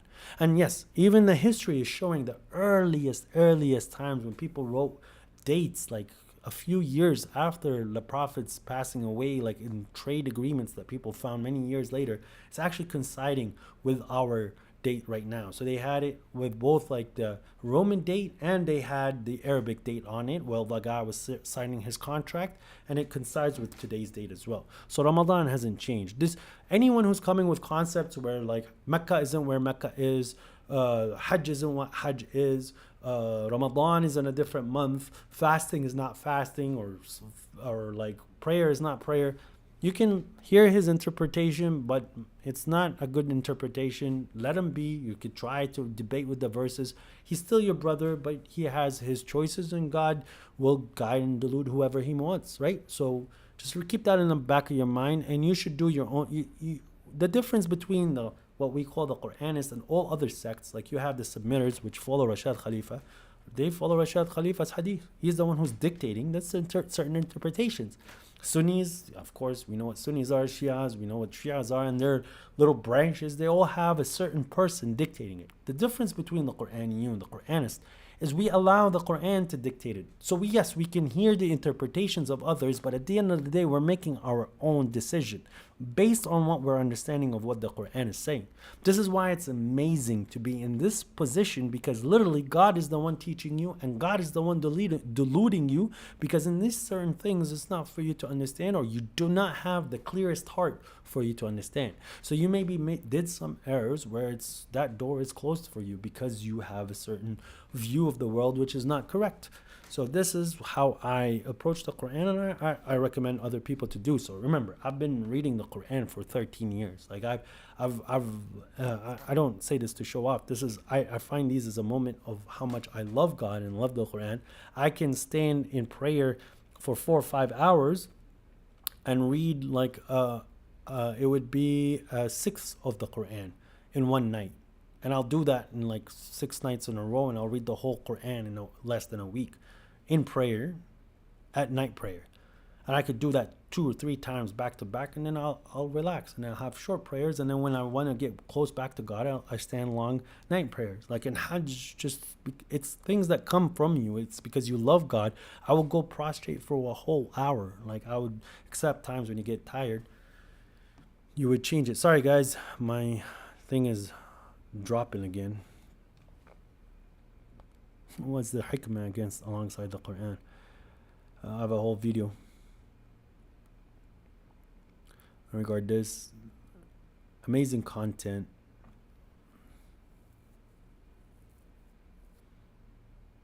I learned a lot, not a problem.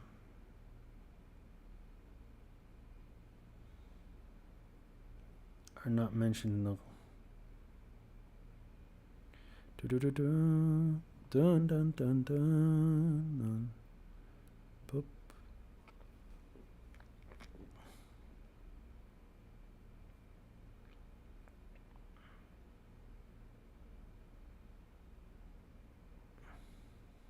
Sorry guys, I believe it's I'm almost at 2 hours now.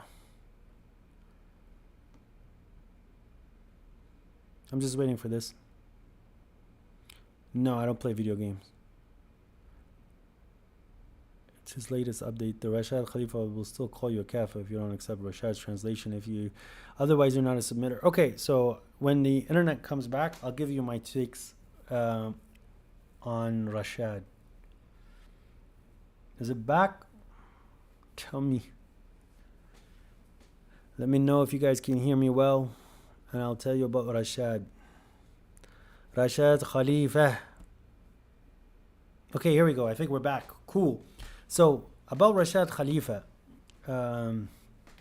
there's a few things about Rashad. Now, the Code 19, there is some substance to it, okay? Not a lot of the things that they discovered in Code 19 is actual truth, because there's a lot of it had to be like managed for it to be what it is in the condition it is. There is truth to some Code 19. But is Rashad Khalifa a messenger? Absolutely not. But here's how God has allowed him to escape his delusion in a way so that he would find himself in a good position on the Day of Judgment. Now, one, he was murdered. Rashad Khalifa was stabbed by an individual that was found 19 years later, coincidentally. Him being stabbed, that person who stabbed him took all his sins. Okay, so if Rashad Khalifa thought in his mind that he was a messenger when he wasn't, that's a big sin, saying that it was revealed to me that I'm a messenger when he's not, and he was put to death in a murder. That's God's mercy on him, allowing him to be murdered so that he would find himself in heaven, because I truly believe Rashad meant well. Okay, Rashad meant well. He in his mind truly wanted to serve God in the best way he wanted. Now, why do I think that Rashad is not a messenger of God? Because of one clear error that he made. And I believe, okay, so Rashad, Khalifa, submitters. I'm just gonna pull up his submission. I believe is it this, where essentially there's a verse. Yeah, I'm not. It's gonna give me a problem trying to pull it here. But essentially, one of the verses where God says that I'm making a successor on the land. Okay, so we know that it's Adam is the successor, the human beings is the successor, because there's many verses that saying, "Oh, we made you the successors of the land, and here's the human, the successor of the land." Rashad Khalifa said, "No, it's the devil." And then he went as far as saying that the devil is a temporary god on earth. Right? Excuse me, and no messenger is going to come and say that the devil is a temporary god or that there's another temporary god. So his shahada technically was La ilaha illallah wahdahu la sharika lah, and the shaitan's temporary god. Like you can't say that. So the problem is his interpretation of the Quran is what proves that he is not a messenger. Because many flawed interpretations and many skewing of the interpretation to fit his understanding and his view, it kind of broke down the system. And then he removed 2 verses of the Quran and he said that this is because of his code 19. And one of the bases that he used to remove that is hadith. And he says he rejects hadith. But then in his salah, he's doing exactly what Sunnis do. And he's even saying taslim, and he's saying that, oh, I'm saying salamu alaikum here and salamu alaikum here because the angels. What? But that's not why they're doing salam. But he took that from hadith, later hadith, when originally when they were saying salam, if you look at the Maliki madhab, is because they were saying salam to the person next to him. And if there's a person next to him here, he's saying salam to him here. But in the Maliki, if there's no one around you, you don't say salam. If the Shaykh said salam, you reply salam. There's no saying salam to the angels. That's where Rashad was a little bit off, okay? Tempo. How many times a day should you pray? You should pray 3 times a day. You should have at least 5 times of tasbih. 3 times of the prayers align with 3 times of the tasbih, okay? So your fajr is a time of tasbih, exaltation, and it's a time of prayer. That's fajr. And then you have after the sun rises, that's a time of just tasbih. You don't need to sit and go deep in the Quran, but you need to find a time to exalt your Lord and to think about your Lord and prostrate to your Lord. Prostrate to your Lord. Noon prayer, noon is the same thing. It's a tasbih. Afternoon is a time of tasbih. Then you get to your sunset. Your sunset is a time of prayer and tasbih. And then you have your portions of the night. And Jum'ah is one on its own that's for congregation. It's not about actual the day of Friday, but rather the day that believers choose to congregate. But we called it Jum'ah because that's when that community decided to congregate. Because before Islam, it was not called Jum'ah. It had a different name that day of the week. How do you pray? You stand up and you pray. I have a small short about that. What is tasbih? Exaltation. So exalted is the Lord. Thank you, God. Exalted is the Lord. Praise to the Lord. Praise to the Lord. Exalted to the Lord. So in Christianity, they call it a rosary, I think. In Islam, it's called tasbih, where you sit there and you exalt the Lord. Like you magnify the Lord in your mind. You exalt him, you thank him, you praise him, praise to God, praise to God, praise to the Lord, praise to the Lord, praise to the merciful, praise to the merciful.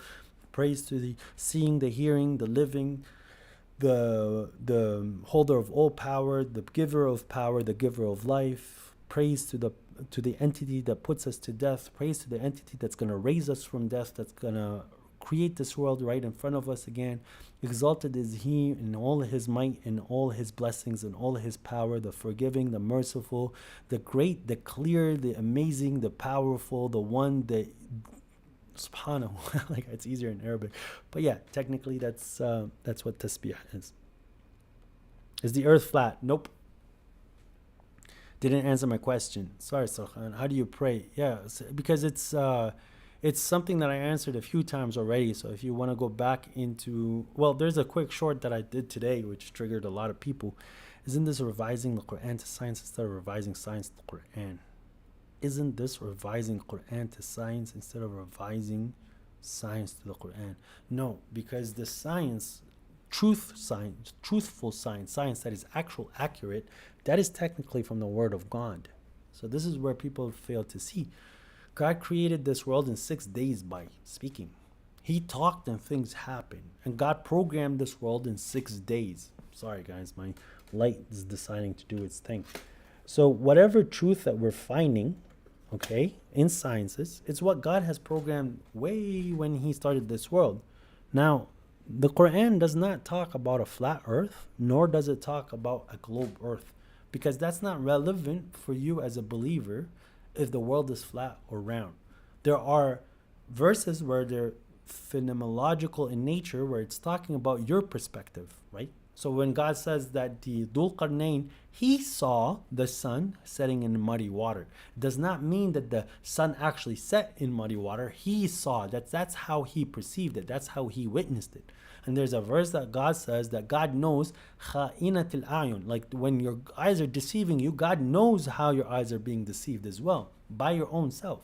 So for us, the world looks flat, but the electrons are round, the moon is round, the celestial objects are round, the sun is round, everything else around you in the way that God has created it, in the examples that's in front of you, it's round. The world is clearly round, and it's the way that we travel, the GPS systems, everything is showing that it's round. And it does not negate or break the Quran. Salamu alaikum. Sir Khan, a blind belief, narrations, in 2 days an egg. Could we pray when we are not clean? Okay, when God is talking about the menstruation and you not being clean, it's you're not being clean for the purpose of reproduction. So you cannot engage in in that action while you're menstruating. But when it comes to prayer, that you can still pray. You can't stop someone from praying because of menstruation. That's not, the verses there are not attached. That's a whole different context. All right, any other questions? Because we're heading now to the 2-hour limit. I think I will have to sign off soon.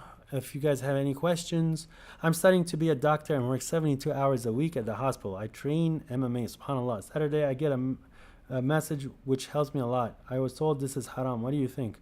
Massage from a woman. Well, as long as there's no sexual nature and you're using it for its purpose, that's fine. If you're not engaging in any kind of sexual activity, then you're not in trouble. But if you can find a man to do it, it's probably better. It's just so that you can keep your heart clean, so you don't think about it later if she's good looking or not. God, he is the most beautiful, and he's the one who's holding all the beauty, and he gives beauty to whom he wants. Alhamdulillah, that's amazing. That's one of our God's attributes. He's the most handsome, most beautiful. He's got all the power. So one of his attributes, he has to be the most appealing, good-looking entity in the world. Who would you say is the furthest from what you believe to be correct? Those with the metaphorical beliefs in Salah, Hajj, and Sawm, or the Hadithist? No, for me, the closest in the furthest from belief are the ones that remove their rituals. Those are the furthest away from the truth. Rituals is something that's very important because the human being requires much discipline, and the discipline is what keeps you in order. And that's it, guys. We hit the two mark. I don't have another battery pack, so now you get to look at the battery pack. Well, I say goodbye. Is there a website that is in English that guides and teaches everything you agree with that you can share? thegreatquran.com. So thegreatquran.com. It has the Quran. But all right, ladies and gentlemen, brothers and sisters, I appreciate you stopping by. This is Muhammad from God, and I'm gonna be signing off. I hope you guys had some good good lessons today, and inshallah we'll do this often. I will consider your suggestion, JS, and we might read the Criminals of Islam together on screen, because it is an interesting book, and I've read it before, and I've read it a long time ago, but it was a good read because there's some really funny stuff in there. But okay, guys, assalamu alaikum, brother. Assalamu alaikum, mandated Meryl.